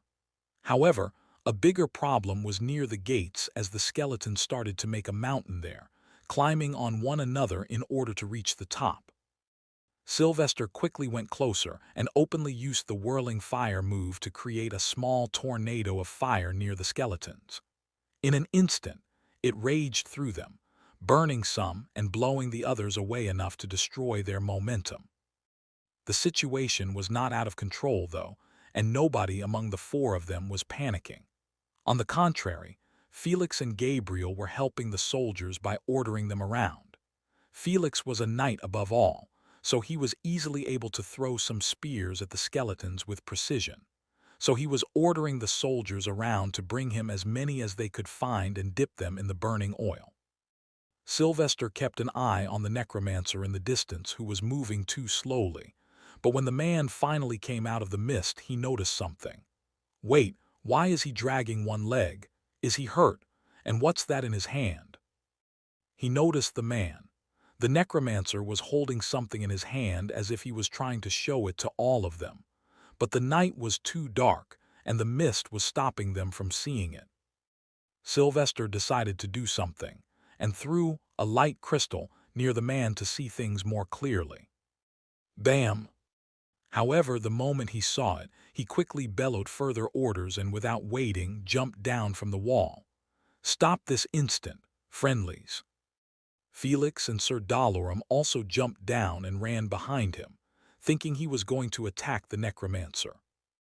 "Are you okay?" Shocking them all, Sylvester asked the man for his well-being instead. Thud! As soon as Sylvester reached him, the man fell face first. Sylvester was quick to hold him up and take the thing the man was holding. "Look, it's the church's insignia." Sir Dalaram was quick to fiddle the unconscious necromancer's clothes and take out a few papers. The result, however, left him in shock and wide-eyed. What's he doing here?" Sylvester took the paper and read it. "So he's a sanctum inspector too. Indeed, what is he doing here? Actually, why is he alone? He's at least a bishop-ranked man and must have a team." Sir Dalaram fiddled more with the clothes. But they found nothing else. They could understand, though, that no normal knowledgeable sanctum inspector would keep his assignment documents to himself. "What about the skeletons? They will not stop unless he stops his magic," Felix asked as he noticed the skeletons were coming towards them slowly. Sylvester picked up the necromancer on his shoulder like a sack of rice. "Leave them be. They will die or be nullified in the morning anyway. We need to get this man to safety first and heal him. It appears he's suffering from solarium depletion." Sir Dalaram nodded and waved his hand towards the boundary wall. Soon, a ladder was dropped for them to climb up, while Felix covered them from behind and stopped the skeletons. Like a bull, he broke them apart like toys with his inhumanly long sword. Sylvester brought the necromancer to the healing station and put the man on the bed. He appeared pale as the moon, likely due to covering himself all the time. The man was not too old, likely middle-aged, but he lacked any hair on the face or the head. Even the eyebrows were gone. Still, Sylvester couldn't help but nod as he expected a necromancer to look just like this, a loner. "Good thing we keep solarium crystals to ourselves," Sylvester muttered as they started feeding the needed minerals. However, Gabriel was on the verge of crying as he was the keeper of the accounts for their team. He was supposed to write all the expenses so that later they may reimburse them. The administration never gave us money to buy these crystals. They are too expensive, Max. Sylvester scoffed and took money out of a leather pouch belonging to the necromancer. Well, I never said we're saving this necromancer bloke for free. Whoa, is this what monsters look like? Just then, the wandering young boy of the town, Shane Colt, walked in to see the new addition. Sylvester chuckled and called him in. He was trying to get this boy to become passionate about learning magic and knighthood. He could always use some good, strong subordinates, and since the boy was very young, he could make him utmost loyal to himself with some not-so-conventional methods. "Ha, no, I'm afraid this is not a monster. Well, not the kind you think. What are you doing here? I hope you didn't sneak in to meet your mum." Shane shook his head strongly. "I will never disobey you, priest. You are my new teacher, and Mum says we must always listen to our teachers." "When did I become Tha-Ah? I did say I would teach him the violin." "Good boy, now don't waste time here, find something else to do." Sylvester shooed him away. But Shane remained behind and asked curiously, "Priest, I heard Archpriest talking about bloodlings. Are they scary? Are they bad? What do they look like? How were they born?" "Was I also this annoying when I was a kid?" Sylvester wondered, but he entertained curiosity. "They are the worst kind of monsters, and they look ugly with a lot of tentacles. They can destroy towns with ease too." "Then, can you beat them with your shiny magic?" "Of course," Sylvester replied almost instantly. How could he not say yes? In an instant, Sylvester's mouth and nose were hit with an extreme amount of the smell of tulip. It was proof of how much the boy worshipped him in his mind. It was almost unbelievable. Did my light have too much of an effect on him? Or perhaps it's because I saved his mum. "Priest, can I one day become as strong as you? Can I also join you on the adventure?" "Adventure? I've nearly died more times than I can count." But Sylvester didn't want to break his heart, and the boy was indeed talented to be an arch-wizard. "If you train hard on magic and become a master wizard in the next 8 years. His words appeared to have meant too much as the kid beamed with joy and smiled ear to ear. "Really? You promise?" Sylvester sighed and nodded. "If you keep your word, then I shall keep mine. Become a master wizard, and I promise to invite you to the Holy Land myself." "No." "He's waking up." Gabriel got up quickly. The necromancer finally seemed to respond to the treatments. Chapter 108. Strong Boy Necromancer. The necromancer woke up soon after as he healed up with the help of the Solarium crystals. He looked scared, first of all, and that required some time to fix. They had to bring him some real food and calming potions to ease him. When he finally looked healthy enough to talk, Sylvester returned to speak to him, this time ensuring that nobody listened in on him by placing Sir Dalorum, Felix, and Gabriel as guards outside. Sylvester also shared his church identification papers, first revealing he was a sanctum inspector. "Tell me why you're here and what happened to you." "Ah, you're the new boy everyone is talking about. I heard a lot about you, young bard." The man spoke up, his voice appearing to have a hint of whistling whispers for some reason, creating an aura of mystery around him. "I am Bishop Lazar Kul Mizor, a member of the clergy for decades now. I was not sent here originally. In fact, I've been out on a mission for over 3 months now. Beyond the mountains south of this town, there is a village. We received a report from a few traders that the entire village was empty and the people just disappeared somehow. No matter how much they looked, there was none to be seen anywhere. Eventually, the local archbishop of the county sent men to search, but when they also vanished, the task was given to the sanctum inspectors." "A northwestern name. Is he from Felix's county?" Sylvester recognized the styling of the name, which went much differently from the rest of the southern kingdoms. Sylvester nodded and took a seat beside him. He felt no lies coming from the man, and he could understand why.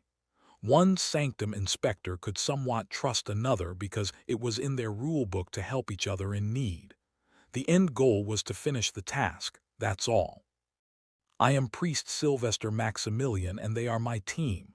Where is your team, Bishop Lazark? Sylvester asked him.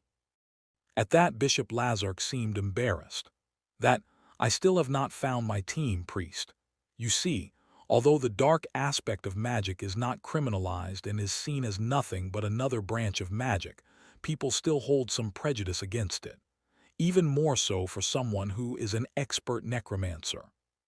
So even after trying hard, nobody agreed to join me on my team, and since then, the dead have been my teammates. I honestly feel bad for this guy. Sylvester pitied the man. What are you here for? The man asked.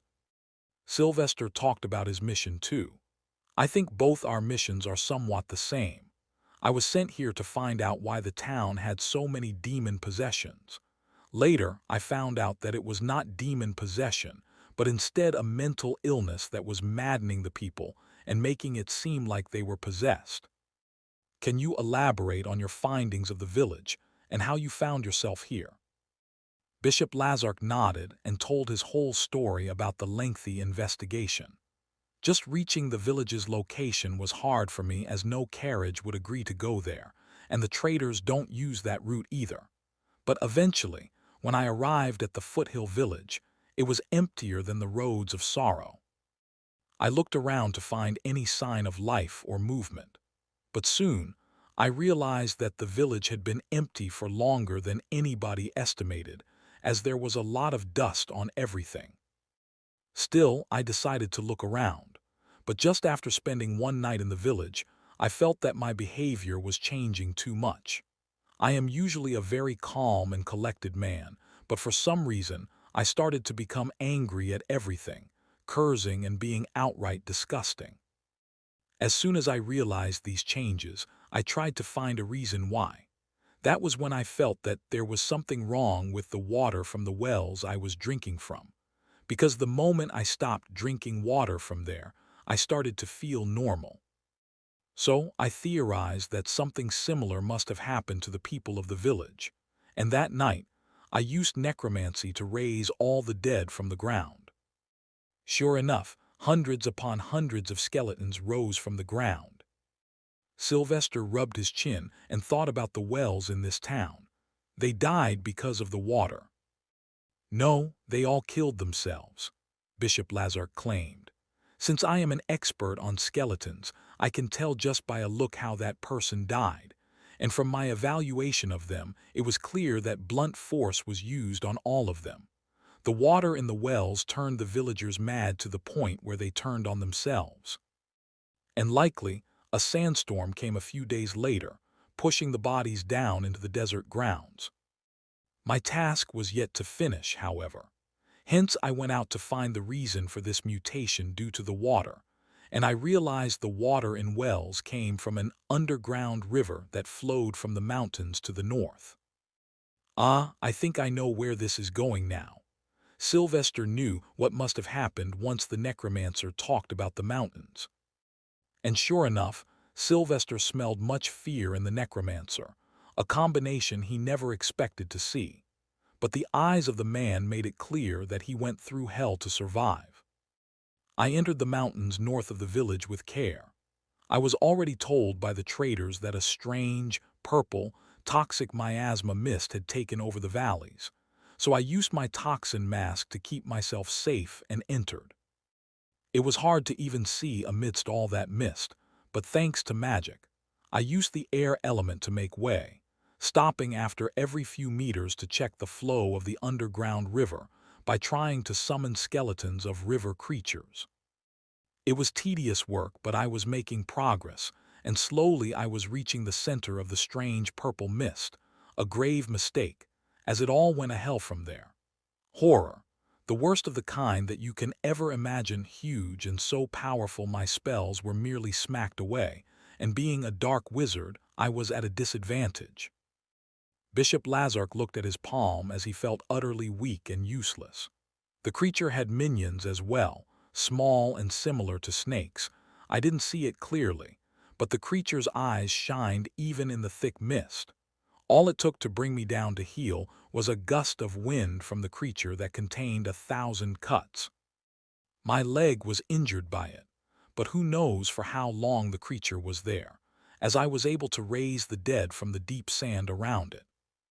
More than 10,000 skeletons rose from the sand, but I still could not do anything other than use those skeletons as shields for my own escape. It was mayhem as I could not see anything due to the dense mist akin to darkness.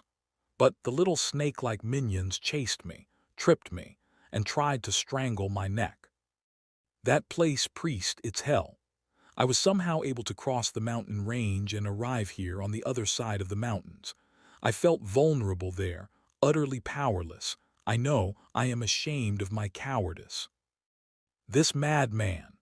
Sylvester could imagine the whole situation playing out in his head as he tried to put himself in the man's shoes, as he had experienced a bloodling before.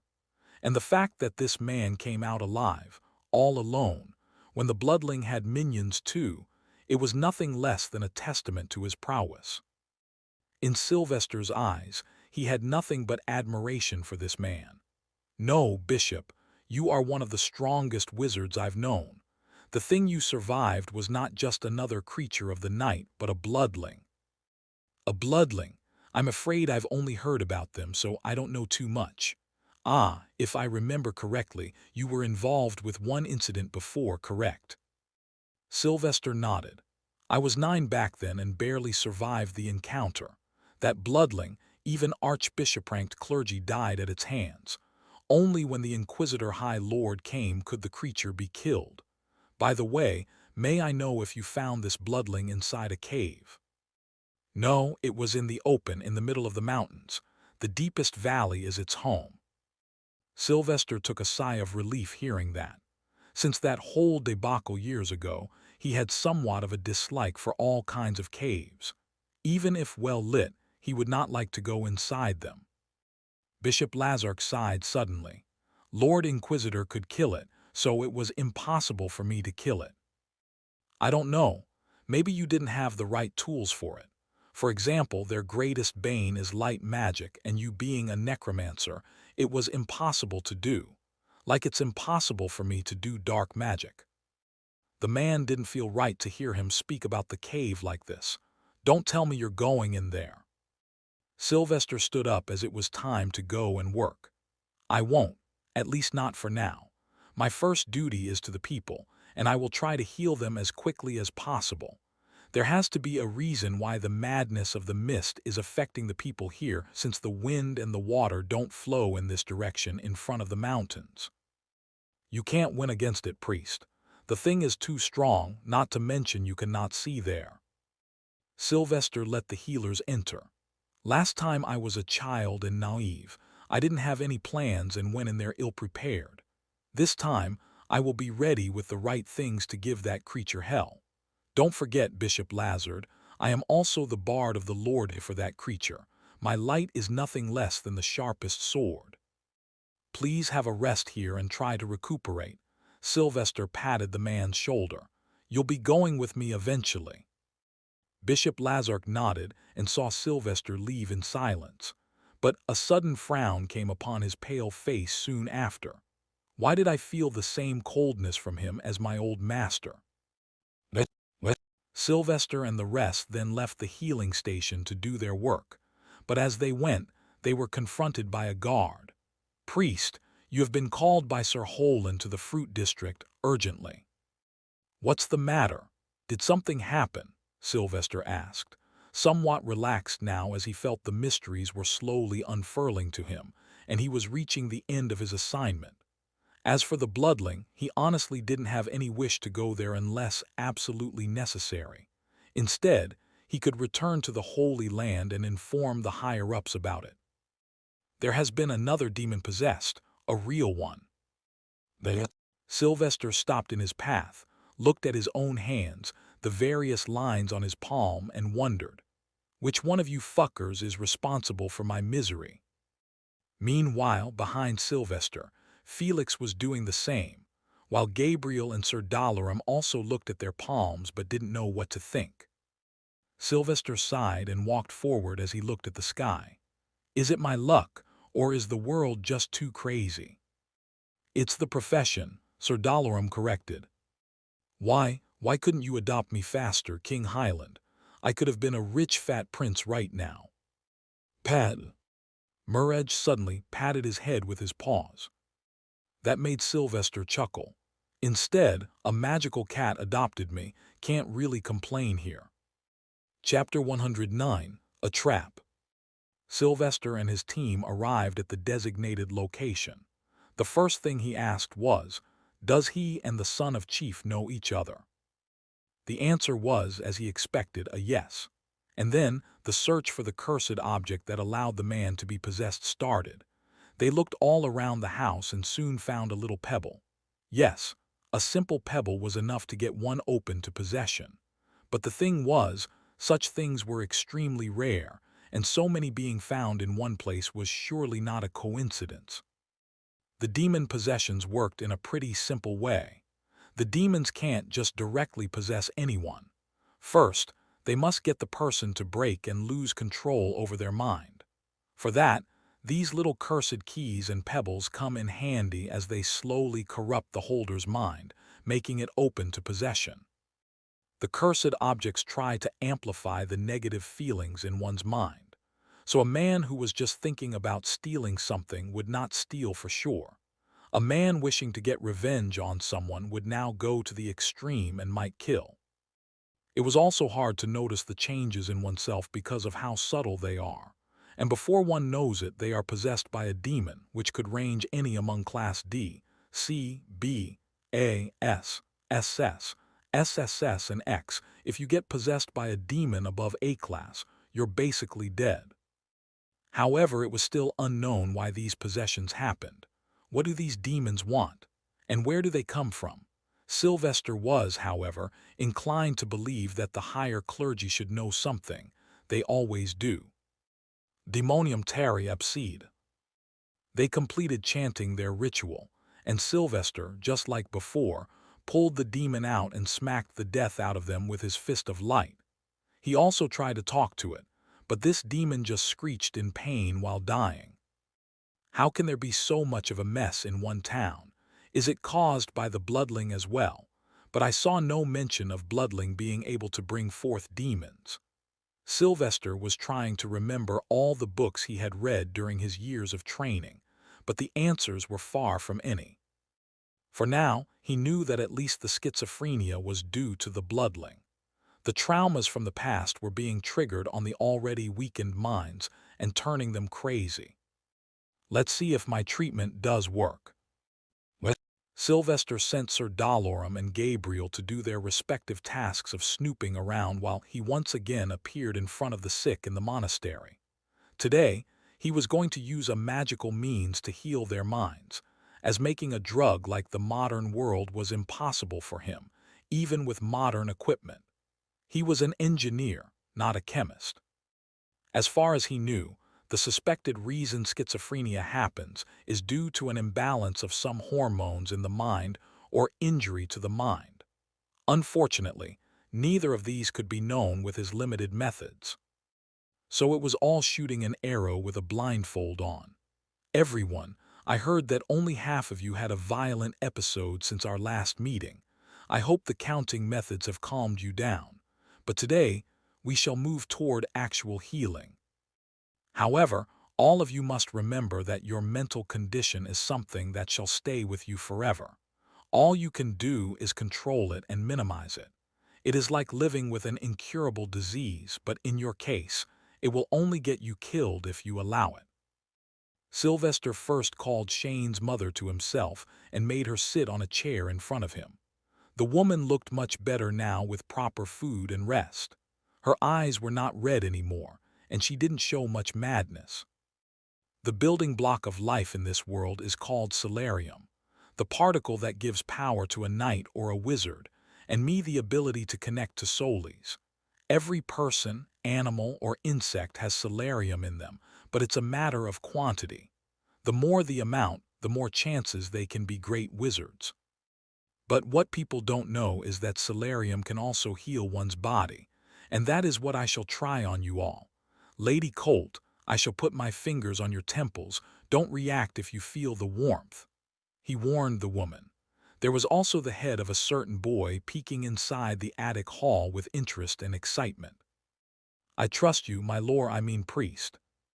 Sylvester nodded and started to send light from his fingertips to her head. At the same time, he held solarium crystals in half-closed fists to send that into her too.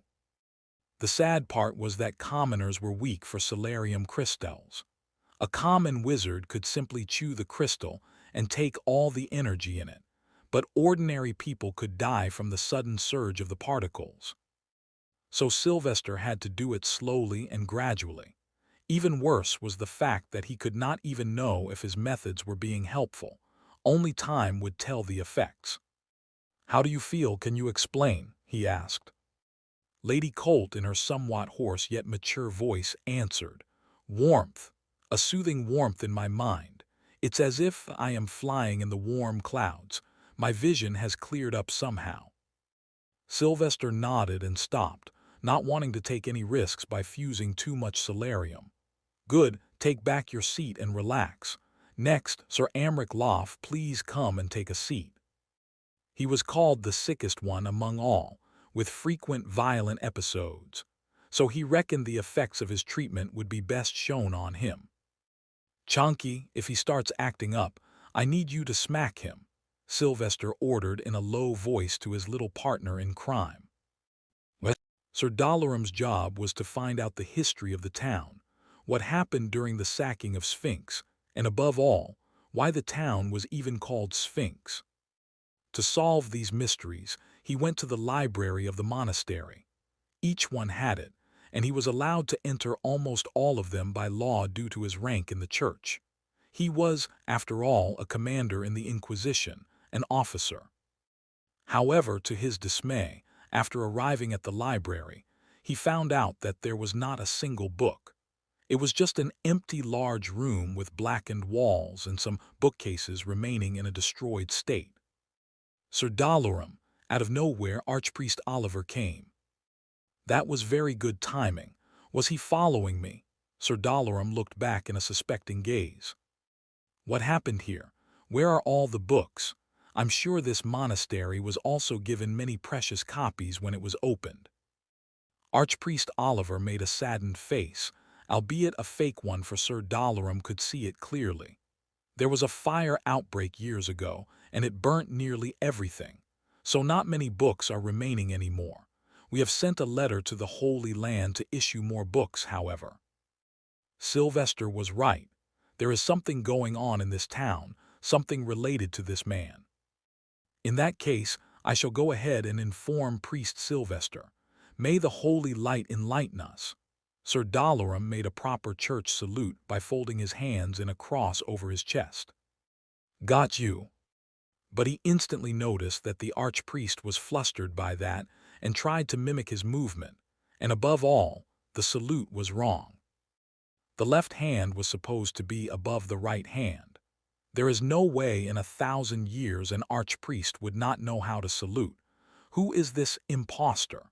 Should I send a letter to the Inquisition headquarters of this kingdom? He didn't speak further and left to find Sylvester. But on his way, he met Gabriel as well, who was on a mission to meet with the other archpriest, who was quite possibly locked in one room in the basement of the monastery. "Anything?" Gabriel nodded. He wishes to speak with Sylvester directly. "Then let's find him." "What? Not like this, like this." "I am trying to do it like this, but the sound is so bad." Sylvester chuckled as he tried to teach Shane how to play the violin after the class. Even Felix was there, trying to learn and performing even worse than Shane. This was one of the moments that Sylvester tried to cherish by relaxing, as all of his other moments were just full of tension. Chi. "Okay, that's enough, Felix. I know you never had the talent for music in you. Even Shane is better." Sylvester took the violin away from the guy as he was playing it like he was rubbing a blade on the strings. "Be delicate with the string and try to go with the instincts." Sylvester handed it back to the young boy. Shane happily and carefully tried to play the instrument and make various sounds. Sylvester didn't stop him every other second, as that was counterproductive. He let the boy explore how to play it and make pleasing sounds. HMPH, I can do that too, Felix scoffed. Sylvester laughed at him. Are you seriously feeling jealous of a little boy? Felix folded his arms. I'm just saying I can do it too. Shane, does he look jealous? Very jelly, priest, Shane blurted. Felix stood up abruptly. I don't know why, but my hand is itching, as if some brat is calling it to get a nice whooping. However, just as Felix was about to hit Shane lightly as a joke, a melodious note from the violin came, a first for the boy. That instantly stopped Felix and made him quit. Fine, you're better. However, Shane was lost. How did I do that? Sylvester chuckled and showed him by repeating. Maybe a guitar would suit you better, it's easier to learn. What's that? The boy asked starry-eyed. Another musical instrument that can greatly help you impress the ladies. Shane appeared to be disgusted, however. No, I will become like you, a big clergy. Ta boy, now let's prac. Gabriel arrived just then and informed him that Archpriest Aidan was awaiting him in the basement room. Sylvester didn't waste a moment and went to meet the guy. He took Felix along to make him stand guard at the gate. The place was dark, however, and it surprised him how a priest could even live there. So you wish to speak to me? Sylvester entered the dark, dimly lit room. Bam! Archpriest first shut the door and faced him. Birds that are caged dare not spread their wings for the doom it brings. There exists a mystery, however, under the foundation of the castle, hidden under the Lord's chapel. One has the key to open and see, but be hopeful that you can foresee, for your life I can't guarantee. Have a good day, priest. Archpriest Aidan left after speaking in riddles and leaving Sylvester in confusion. But he had already sensed fear in the archpriest's mind, clear that he was afraid of talking to him openly. So he didn't stop him. What does he mean? What key? There is a son. What's this? Did he leave this behind? Sylvester noticed a small piece of paper on the floor of the room. It was crumpled and folded tight, left on the way the archpriest went. Sylvester quickly opened it to read, but it contained nothing but one short line. That alarmed Sylvester quickly. Is this a trap? Chapter 110, Down Under. The low humming noise of the air passing through various vents to the underground cellar of the monastery was menacing to some levels. Sylvester looked around himself and noticed the room didn't have much to call home. There was merely a bed in a corner, a table and chair, and some books on it. The most reassuring thing, however, was the church symbol hanging on the wall near the door. This did show that at least Archpriest Aidan was a believer in Solis. But why was the other archpriest so hateful towards him? Felix, come in. He called his friend, whom he could consider a brother at this point. Over the years, he could only count on Felix to go to any lengths for him. The reasons were plenty, but above all, he was crazy. Keep an eye on the entrance to the cellar. I have a feeling that there is something hidden under the floor. I shall have to look around to find the entrance to it, he requested. Felix noticed the seriousness in Sylvester's gaze, and being a sanctum inspector as well, he knew this was time to work, not goof around. Got it, but don't go in there like a buffoon and call me. I won't. Sylvester then started looking around. As known, the monastery in the town was not a small one. It had multiple floors and wings of corridors spread around, and that meant that the cellar was huge too, since it held a lot of storage space and also rooms. But how big was it going to be, whatever was underneath it? Chonky, you start looking around too and try to find a keyhole where this thing could fit in, or maybe some sort of a trap door, or any part of the wall from where you feel the air is coming out. He made the furry boy work as well. Aye, makesy. Sylvester reckoned the key the archpriest referred to was the key he found from the town's chief's son, the one that got him possessed. The key was purified now since he had already killed the demon attached to it, so it was still in his possession. He looked around at the various corners, any stone in the wall that seemed out of place or furniture that had no reason to be there. He looked behind every single thing that blocked the view of the wall or a carpet. There was even an underground well full of water. It was understandable as they were in the desert and water levels were indeed very deep underground. But he could not find anything, and he was slightly frustrated since the place was too big to see every single inch of every wall. It was impossible. Is there any type of magic that can help me? He wondered and thought hard. Runes could help him unlock the doors, but there was no such things that could find the door for him. I should use the fire magic and see if air hits the fire from any direction. So he created a small flame on the tip of his finger and started moving around close to the cellar's walls. Since it was underground, the entrance could have been at any place. If the place is underground and so nicely kept as a secret, then it does not make sense how the chief's son found this key. How did the key come out, or was it outside forever? Makesy, look. Hearing Murray's voice, Sylvester rushed to see him in another part of the cellar. What happened, Chonk? Ah. I found so many bananas. Murray appeared standing on top of a pile of goods. Sylvester reckoned that this was where the monastery kept its supplies. Chunky, do you want me to get angry? We are working right now, and I told you not to goof around when working, he warned. Work? Ah, the keyhole. Yes, I found it, Makesy, follow me. Murraj kept a banana in his mouth and started running away. Sylvester followed behind, and soon they came to a dead end. What's here? Here, sit down and look at me. Murraj called him with his paws and showed a crack on the floor where 4 stones had their edges intersect. The key's end was shaped like a plus sign with hooks at the end too. At one glance, Sylvester felt this was not the place and it was a simple joint. But the more he looked at the other parts of the stone floor, he found they didn't have such cracks. No wonder I missed it. Only Chonky with his low point of view could have seen it. Okay, step aside. I will try to put the key in it. He took out the strange but long metal key and inserted it into the gap. At first, he didn't have many expectations because he couldn't see any mechanism inside it. Clicking. Does this sound like I earned one more banana? Murraj cheekily asked. Sylvester chuckled and ruffled Murraj's head. Yes, one more. But where did the sound come from? The ground has no door, however, something did open up. So yet again, their hunt for the location began.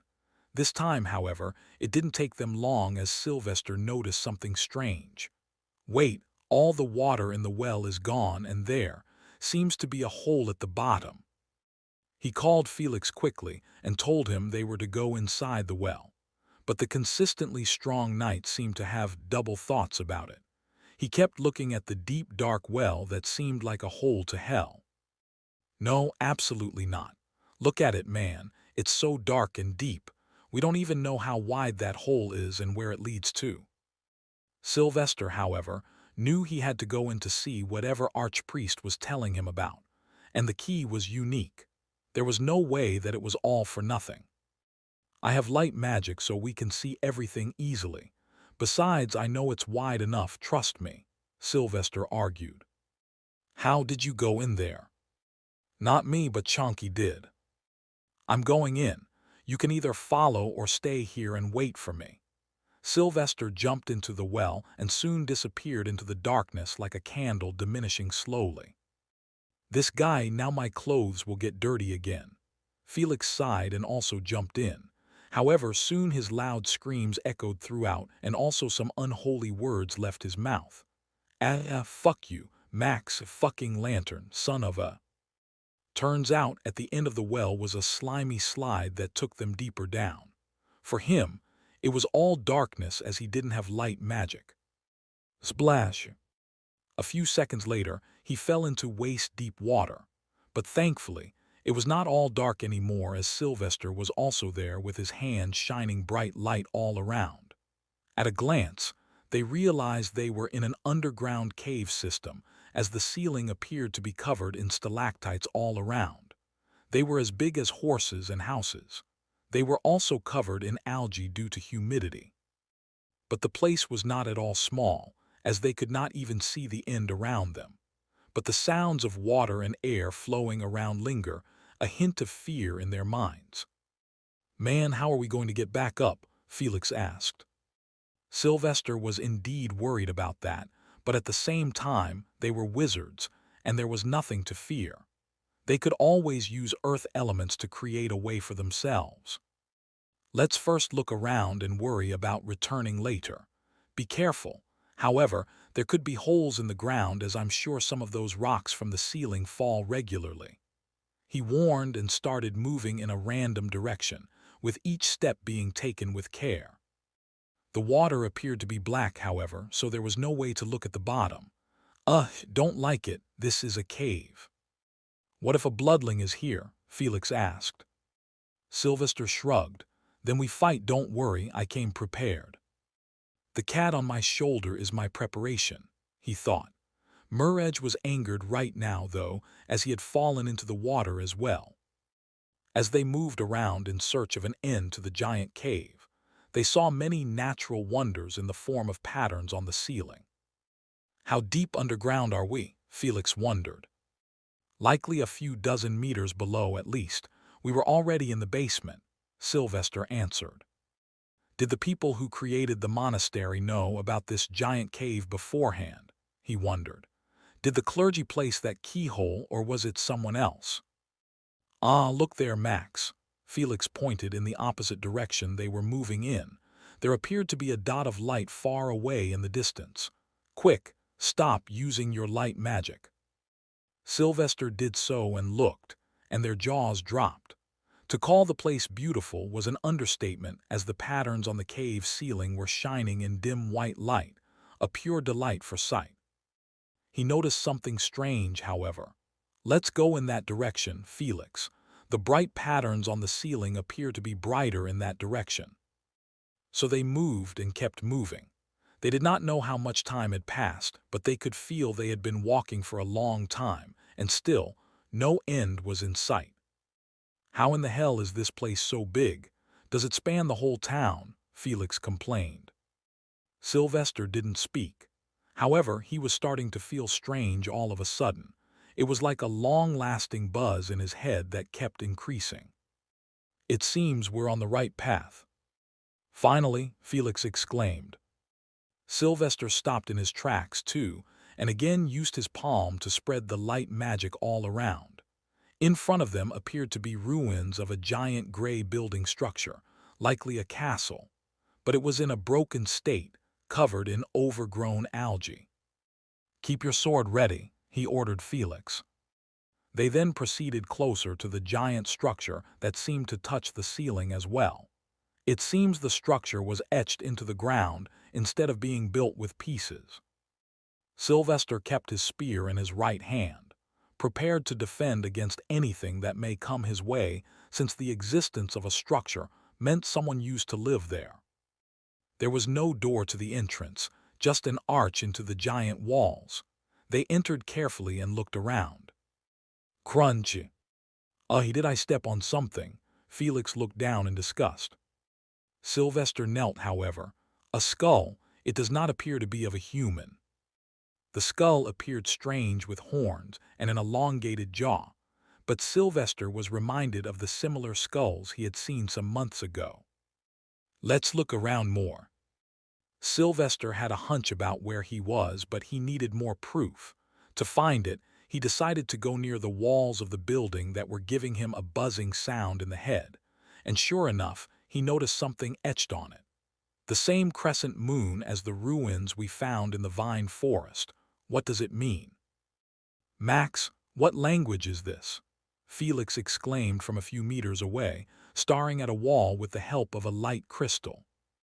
Sylvester rushed and took a glance. There were some etched letters on the walls. They were big and deep enough to have survived the corrosion of time, but they were shocking nonetheless, as he had only seen them once in his school days. This is the Elder Tongue. Chapter 111. It's party time. Can you read it? Felix asked. I wish I could. Sylvester sighed and denied it. Nobody knows how to read this language, Felix. The fact that we even found its proof is shocking enough. But why is this here? Did the people who used this language live underground? Just imagine somehow learning this language. I heard Elder Tongue had a superior magic effect. You could become the Pope in an instant. Felix started to procrastinate right there. Sylvester scoffed. You're in the race to become the Pope too, pal. Are you serious? I am smashing the first chick I feel connected with. I have no interest in being a lifelong virgin. You can take that burden happily if you want. Felix's plan was already clear. It had always been. Sylvester didn't reply quickly, however. I don't know, becoming the Pope feels like a hassle. I won't be able to live for myself then, will be surrounded by bootlickers. I'm pretty happy as I am right now. I can understand. My brother says the same. He used to wish to become the Count of Sandwall before and take charge from our father, and now that he is taking charge, he complains that it destroyed his life. I guess some things are only meant to be admired from afar. Let's look around and end this little excursion of ours. We still have not found out why that archpriest told us to come here. I'm sure he did not know what exists here underground, so something must have happened above related to this place. Sylvester got back to work and looked around left and right. There were various engravings of the crescent moon and the Elder Tongue, but it was all useless for them. Other than that, there were skulls of strange beings too. I should at least try and write all these words down. So he started copying everything on a few parchments, thanks to the grace of Lord Murraj. As he slowly walked from one wall to another, he soon found something new. This time, the words etched were recognizable. What's this doing here? First the tree and now it's here. Sylvester stared at the wall. There is to see farther than our eyes can, so seek where it all began. Luther was here. Sylvester didn't even know how shocked he should be by this. Was the first pope here too? Why? Was he looking for the Elder Tongue? And what's this riddle? He felt now it was even more important to note down all these Elder Tongue words as they may come in handy in the future. It also became apparent that the first pope was a far more important character in history than the books told. There was something going on behind the scenes, something that either the church does not know or they try to hide. On another thought, he remembers the mention of the first pope was limited in the books, and only the legends and stories of him founding the church were told.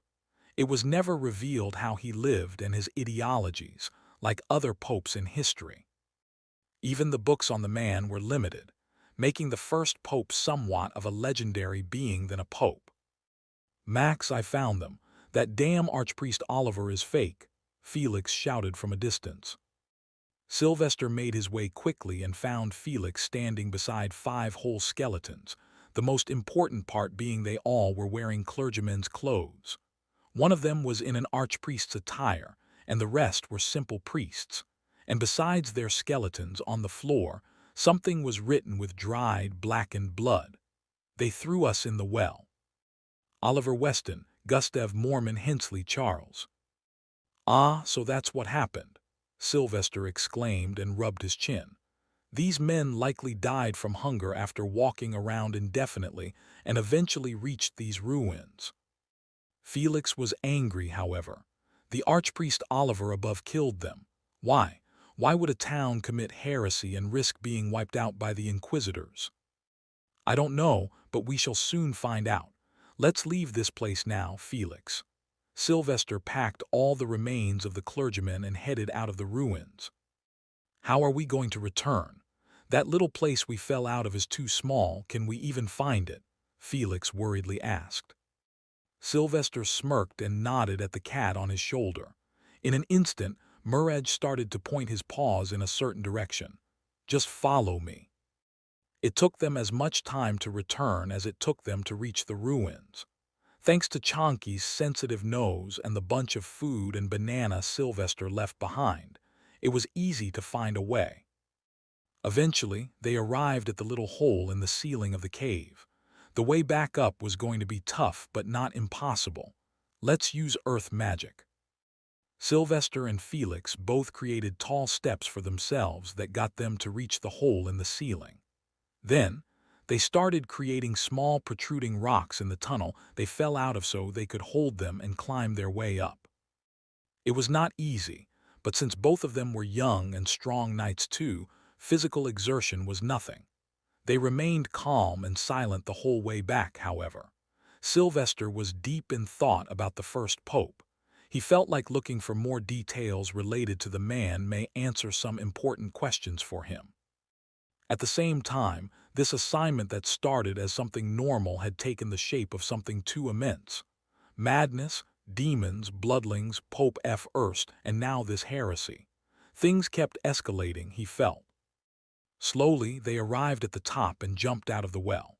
Then, Sylvester used the same key to lock the hidden door again and filled the well with water. Crazy how there exists a totally new world underneath this little well, Felix muttered. We saw nothing. We went nowhere. Don't speak of this to anyone unless we find out what's going on in this town. Got it? What? Where are Felix and Sylvester? Did you see them? Gabriel was looking around for his friends who had gone missing hours ago. Sir Dalaram felt worried as well since they could not find him anywhere in the monastery.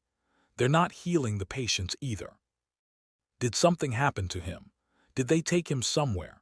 Gabriel thought about the worst-case scenario and was one step away from contacting the local inquisitors to come and take charge. Bam! Ahaha, who knew the girls were so feisty in this town? Felix suddenly arrived, appearing to have come from outside the monastery. Where were you? Sir Dalaram questioned. Felix embarrassingly rubbed his hair. I was just, sightseeing. What about you two? Why the long faces? We were looking for Sylvester. Was he with you? Gabriel inquired.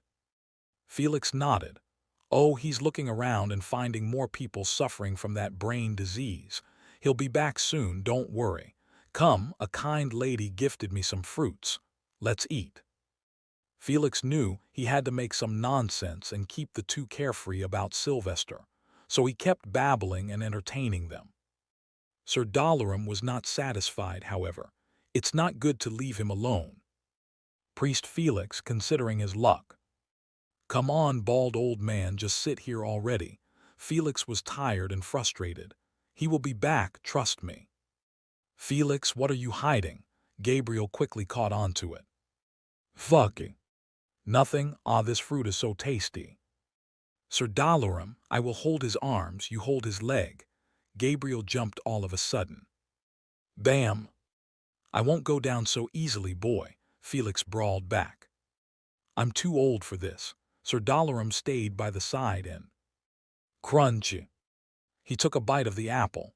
Indeed, the fruits are good. Instantly, the two boys stopped and looked at the man's face awkwardly. Clearly, they played themselves this time. What? Chief Kennard's mansion. Bam! We finally had the monastery under control, and now these so-called priests have appeared. This is madness. We have to take care of them before it becomes too much. Calm down, Chief, Archpriest Oliver spoke. I know it's frustrating and honestly annoying to be constantly on the lookout, but we need to be careful lest they get a whiff of this and we attract the ire of the Holy Land. Third, Chief Kennard spat on the side. Those sunfuckers, they were useless then and they are useless now. That Bard, or whatever, he says the mental illness is spreading because of what happened 15 years ago. It was them. We suffered because of them. Sir Holland was in the room as well, sitting in a distant seat by the table. Chief, we have a bigger problem now. The necromancer is a high-ranking bishop. He may have more power than even the priest, and if he finds out, we will join his army of undead. They are the same, Archpriest Oliver muttered. They are all likely sanctum inspectors, that's what they are called. We cannot mess this up or it will be the end. What about the trouble in the mountains? Sir Holand asked. Chief Kennard folded his arms and scoffed. We have money. We can hire a legendary ranked party from the guild. They should be good enough to handle whatever demon resides there. What I'm saying is clear. We need these priests out of town as soon as possible. That blonde priest is missing as of now. I heard his partners calling for him, Archpriest added. Great, he better meet some demon and just die now. The Sunfuckers are not welcome in my town. They lost that right years ago, Pollux. Sir Holand, however, was someone who had seen Sylvester's miracles and was honestly moved by them. Do we have to kill them? Even if we hate them, they have done more for us than any other. Finally, we're seeing some progress in treating the people. Bam! Look at this. Chief Kennard put a paper on the table. A grin was clear on his face. That boy is worth 100,000 gold graces. That much money can easily allow us to not only hire a legendary adventurer party, but also save enough to rejuvenate the trade later. Ah, I need another drink. Chief Kennard got up and walked towards the cupboard to take out expensive fine wine while addressing the two partners in crime. Let's deal with that archpriest Aiden as well. He came here from the Holy Land, but no matter what we give him, his loyalty will always lie to them. But they will send investigators to look. Lord Bard is also God's favored. Sir Holand warned them. Drunk in power, Chief Kennard scoffed. Nothing to fear, sir. I have everything covered. What can the little blonde man do? He opened the creaking cupboard smilingly, already seeing the money from killing Sylvester. Not knowing, he would soon be turning so cold he'd need a dozen warm stone heaters. Let's celebrate with the best wine in my AARGH. W what are you? No, we didn't mean to SAE. Thud. Chief Kennard fell back on his arse. There, inside the cupboard, stood a man with a wide devilish grin and narrowed eyes. Now there was nothing that could save these men from their demise. Sorry, this little blonde man invited himself in. Can I have a glass too? Chapter 112, Raining Gifts. So I'm a sunfucker. I must say, I have never heard such a word before, but it's really ingenious. It does make sense. Sylvester stepped out of the cupboard where he hid for more than an hour for this very moment. In an instant, the little meeting room was in an uproar. Sylvester was surprised to see, however, that there was an extra person who had not spoken all the way until now. A woman in a wizard's robes. Don't get up. After all, I'm just a lowly priest. But while at it, why don't I also chop my head and place it on your table? That way you can get that bounty easily, right? Fucking heathens. In an instant, his face turned from all smiles to fearsome. Everyone in the room shuddered in fear, not knowing what might happen next. You killed the previous archpriest and took his place. Also, 4 more priests. What about the monthly funds the monastery receives from the Holy Land? Did you eat them? Wait, let me guess. Chief Kennard is a fat, healthy man. It must be in his belly. Just a minute. Let me gut him and take it out. Sylvester took out a knife from his robes and walked towards Chief Kennard, who was horrified and tried to stand up but fell back each time. His legs had given up in fear. Priest, please hear us first. Sir Holand spoke quickly, trying to calm the situation. There is a reason why we hate the church so much. It's not you who we hate, and that plan of bounty killing was of chiefs. Sylvester nodded and took the seat of Chief Kennard. Speak. Sir Holand was the only man Sylvester could somewhat respect, because the man had acted reasonably previously on his orders. Not only that, he was also against killing him. This is from 15 years ago. We had just received the news that a large horde of desert cannibals was coming toward the town. We got busy fortifying ourselves and putting defense mechanisms around the walls. We were sure about protecting ourselves, for we had created the walls just for that sake. We had oil, arrows, and spears ready to kill them all. But when they were about to surround us, The archpriest of the monastery, that bastard. He and his staff killed the guards and opened the gates to escape with their belongings in a carriage. However, they left the gates open, since they could only be closed from inside. By the time we tried to close it, the desert cannibals were entering the town in crowds, killing and burning all they could find. They ransacked homes. Our asterisk ped mothers and daughters played around by making men run and then hunt them. They ate newborns. The horrors are still fresh as if it all happened yesterday. Sir Holand took a sip of water and continued. The men you see in the town are the lucky ones who the cannibals decided to take as slaves. All the other old ones and young ones were murdered, while the women, they suffered the worst of fate, for their souls were murdered in the 3 days the town was occupied. But thanks to an adventurer named Jax, we were able to survive even that, as he brought us food and medicines in secrecy. Only when King Highland arrived did he butcher the cannibals and end their tyranny. But the damage had already been done. We were broken from mind and body. We later raised our woes with the church as well, but we were ignored, and our words never reached the Holy Land.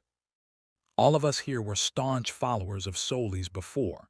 It was you people who destroyed our faith. We didn't deserve those 3 days of hell. Sylvester had never expected it, but today he saw tears in the eyes of a tall, strong old man. These were real tears of pain and frustration. Sylvester sighed and relaxed back. I don't care. What? Sir Holand glared. I don't care if you believe in Solis or not. I can understand why you would fall out of faith. It can happen to anyone. But what you did in that hate is something I cannot accept. You killed 5 clergymen and still plan to kill more. I'm afraid those are crimes you must pay for. As for the archpriest years ago responsible for breaking the city's defense, tell me his name and you shall have retribution, Sylvester remarked. He's a bishop now, we know him. His name is Richmond Denaris, Sir Holand answered. Sylvester nodded and took out a small diary-like booklet and wrote down the name on it with a piece of charcoal he kept. He will be brought to justice. You have my word for it.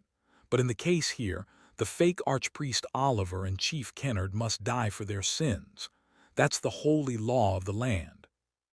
Isn't that too much? The town's folks will revolt. Finally, the woman spoke. Sylvester glared back. Do you know what would have happened to this town if you had successfully harmed me? The inquisitors would have raged this place to the ground. No rape, no pillaging, everything would have been burned down, and all people, regardless of age and gender, would have been killed. The 4 adults in the room gulped some cold air down and looked at each other's faces. Sylvester stood up and decided to head out. Decide what you must do. I will keep doing my work, heal the poor who have suffered. But remember, I cannot lie when I report back to the Holy Land, so you better choose your options wisely. Take care, and may the holy light enlighten your paths. There was an eerie silence on the roof after he left. Sir Holand looked at the fake archpriest and Chief Kennard in anger as they had brought this upon them. Happy now, I am calling the town council to meet immediately. Until then, you two are to be held under house arrest right here. You have no authority to do such a thing, Chief Kennard barked, raging in anger. Sir Holand agreed. I know, but once the town council knows why I did it, they will only thank me. He walked closer to Chief Kennard. How could you plan to kill him after he saved your son? How does that make us any better from that archpriest years ago? Lady Marissa, let's go. Your healing talents are wasted on these two. The woman, Lady Marissa, glanced at Chief Kennard and fake archpriest and spoke in disgust. They say it right, you reap what you sow, so there is no point in crying in sorrow. You wish to kill him and the tables merely turned. Be thankful you're not going out the church's way of doing things. Burned. What? Sylvester saw the sun rising slowly in the sky. It was not cloudy today, so the fresh blue sky looked starkly beautiful today. People were walking around him as the chief's house was in the best part of the town. He looked at the faces of the people. Most of them were smiling or were just normal, but he wondered how much pain and suffering they hid beneath it. Why does the church sometimes appear to be the real enemy of mankind to me? It should be the opposite. Still, he was not too harsh on the church because what happened to the Sphinx town was the responsibility of the local county's archbishop. The fact that he didn't forward the complaints puts him in as much sin as the archpriest, who let the cannibals in. If the one to hear of this transgression was Lord Inquisitor, Pope, or any guardian of light, he could imagine instant justice. I should have their names in my final report. Knowing Saint Wazir reads them, some action will likely be taken. Ah, Lord Healer, why are you standing here? All of a sudden, a womanly voice interrupted his thought. Upon looking, he noticed a chubby, middle-aged woman with a face full of smiles. Yes, do you need any help? Hee, no dear here, take this cheese, I queued it freshly. Thank you for helping the sick. The woman handed him a round block of cheese and just left, humming. As absurd as it was, he thanked her and walked away. But he was again stopped, this time by a tall, muscular man with a beard to envy him for. Haha, Lord Healer, take this. Fine silk cloth. I just finished working on it. It will suit your blonde hair. The man handed him a roll of red silk cloth and walked away happily. Sylvester was dumbfounded. This was the first time people were being so kind to him in this town. In fact, I was too kind. Did I do something too good? My Lord Healer, have some fresh fruit. You need all the energy possible for your fabulous work. Honey, take some apple pie I made. Thank you for your hard work. Are you married, Lord Healer? What do you think about my daughter? She's ripe 14. This time Sylvester ran as fast as he could, as things were going out of hand. He had no idea what he had done or how so many people knew about him suddenly, but one thing he did know was that fame was not always a good game. My lord, would you like to sharpen your blade? I will do it for free. When a blacksmith stopped him, Sylvester decided to get to the end of this ruckus. Thank you, but can you tell me why you are doing this? So many people have given me things. Biwahaha, the old blacksmith laughed. You don't know, my grandson just returned and told me that. Chapter 113, Scent of Storm. A Morning in the Life of Chonky Chonky's POV. I love my little Makesy. So kind and so strong, he's my son after all. But he's smelly sometimes, still I love him. Anyway, I wake up every day and peck on Makesy's cheeks for good luck. He does not know it, however. Then I clean myself by licky and then go on the walk. I'm a very busy cat after all. I like to make sure Makesy knows what's happening around him, or if his friends are safe. So first, I go to Baldy Sir Dal Dal. He's very kind and leaves me tasty food every day in his bag. I then practice drumming on his bald head to see if he's alive, and when he moves, I leave. He's scary sometimes. After that, I go to Gab.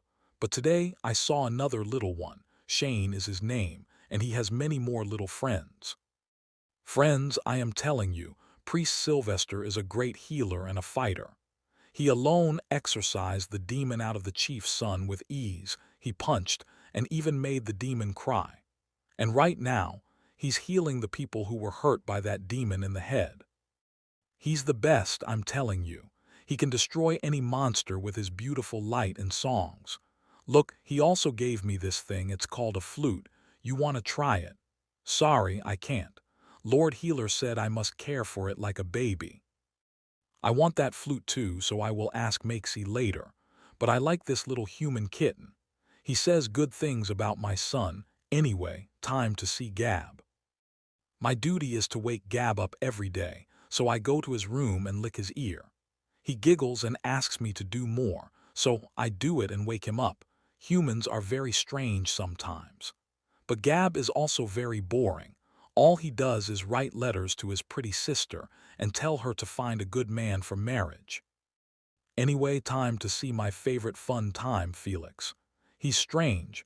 I think Makesy needs to treat his head too. But he's also kind, so it's all right. Ah, he's playing under his sheets today as well. I wonder why he moves so much. Is he beating something? Or is there a toy inside there? I'm jelly, I want to play with the toy too. Meow. If I can't play, no one shall play, so like always, I spoil his playing time under the sheets. He must play a lot, though. His face is always sweaty. Oh, for fuck's sake, where does this cat sound come from every day? Hee hee, that's what you get for playing alone. Anyway, it's time to return to Makesy and wake him up. End of a morning in the life of Chonky. Sylvester called young Shane to his room and interrogated him about the various things he had been sharing with his friends in town. He had received so many gifts in the past few days that it was harder to keep them now. So you've been talking about me with others. It has come to my attention that you've been exaggerating my feats. Sylvester asked the boy while he folded his arms and looked at him angrily. Shane looked down in some fear. I didn't lie, I swear. I was only telling them what you did and what I heard from others. I didn't see you exorcise the demon, but the guards on the town's wall told me how you punched the demon in the face. And you are really treating the sick, so I never lied. You're good at words, aren't you? Fine, if you truly wish to become a clergyman, you must pass a test. Here, Sylvester handed him a booklet. It was not thin. At most, there were 50 pages. These are the hymns that I have sung over the years. You are to memorize all of them by the time I leave the town, and if you fail, I will not let you become a clergyman. Shane's shoulder fell in fear, but he took the booklet with worship as if it was a treasure.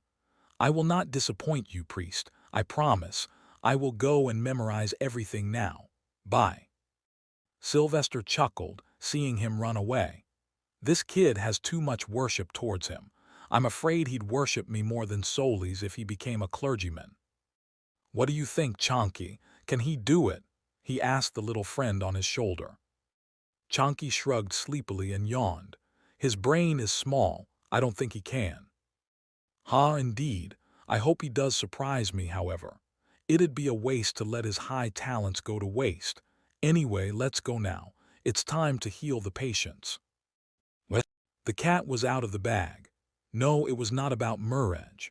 The town's council was called, which involved various essential people in the town. The chief architect, chief carpenter, chief blacksmith, weaver, head of agriculture, and all the people with decision-making powers. In a large hall, all 10 council members sat together and discussed what must be done regarding the situation. It was no news to them that they all hated the church, and nearly everyone knew that Archpriest Oliver was a fake one. But what they didn't know was that Chief Kennard was ready to have the town razed to the ground by plotting the murder of Sylvester. This is grave news, but it seems Lord Bard is not a vile person as that archpriest was in the past. He knows about our plans and our crimes and yet does nothing. I just earlier saw him walk around to various homes and check on a few people he suspected of carrying the disease. The chief carpenter spoke, an old man with an arched back. Lady Healer agreed as she was in the meeting room earlier. From what I've seen, Lord Bard is a man who can show extreme wrath to those he considers beyond salvation but show love and warmth to innocents and hurt. He is a true man of faith. Yet this fool Kennard dared try to harm him. What good is the bounty when we'll all be hunted like criminals? I call for a vote for dismissal of Chief Kennard, and it's an aye from me. The chief blacksmith spoke, the same man who tried to sharpen Sylvester's tools for free earlier to show gratitude. Agreed. Aye. Dismiss him. Yes. One by one, all members of the council gave their vote, and Chief Kennard was dismissed from his position. The man was also sitting there, but his mouth was tied with a cloth as he was shouting too much earlier. Just then Lady Healer called for something else. Let's vote to elect the next chief of Sphinx Town. I name Sir Holand, for he was the one to defend our town every time, and he also helped Lord Bard treat the sick. The voting process to choose the town chief was never democratic to the point that even commoners could vote. Because it was universally accepted that commoners could not be trusted with such power, they couldn't make well-educated decisions and could be easily swayed by rumors. Hence the ability to choose a new chief was always in the hands of a council. I second this. Sir Holand is a man with a good head over his shoulders. I propose my own name. I vote for Sir Holand. Soon enough, Sir Holand won by a majority vote of 6 out of 8. The rest of the 2 members of the council were not allowed to vote. Sir Holand was not a fool and had discussed this whole deal with Lady Healer beforehand, so he took charge quickly. I shall hold the trial of Kennard and Pollux, fake Archpriest Oliver. But I do not wish to anger the clergyman any more, so I shall first speak with Priest Sylvester about this. What about Archpriest Aidan Silvereye?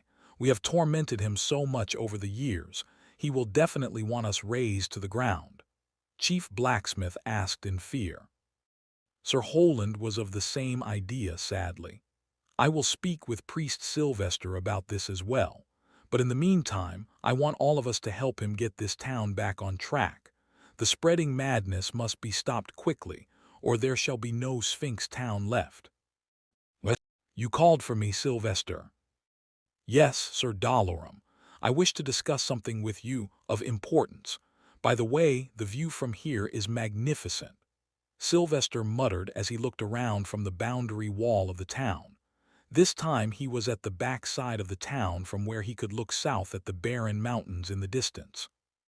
Sir Dalaran nodded and stood beside him. Yet evil lurks here. Agreeing, Sylvester handed a parchment to Sir Dalaran. The old knight read it and couldn't help but frown. It stated the current tally of demon-possessed and sick. The numbers were jarring, to say the least. Currently, out of 7,000 people in the town, 1,000 had died, and 300 were under treatment by Sylvester. But the scary part was the rate of addition of new cases. Just today, 150 new cases of mental disorders were reported. Yesterday it was 100. The rate of increase was exponential and beyond their capacity to do something. If this goes on at this rate, I'm afraid there shall be none left in half a month. Not to mention, 2 more cases of real demon possessions have occurred. This is alarming, and I'm afraid we must prepare for the worst. Sylvester added, seeming a bit tense about what was to come next. Sir Dalaran glanced at the mountains in the distance. Did you send the letter to the Holy Land? Sylvester seemed visibly annoyed by that. I did, and sadly we're stuck here, Sir Dalaran. Since no trader passes through here, I could not use the running men. I had to send one of the town's guards. They could not move beyond the northern duchy of Riveria as the letter bore my name. I could not write a false name either, since no one would take it seriously in the Holy Land. As for the southern route, the guard tried it, but it seems the toxic purple mist has now taken hold of the desert road as well. So, in a way, we are cut off. Sir Dalaran grunted in frustration. Why is the administration not dealing with this Riveria matter? The king is openly against you.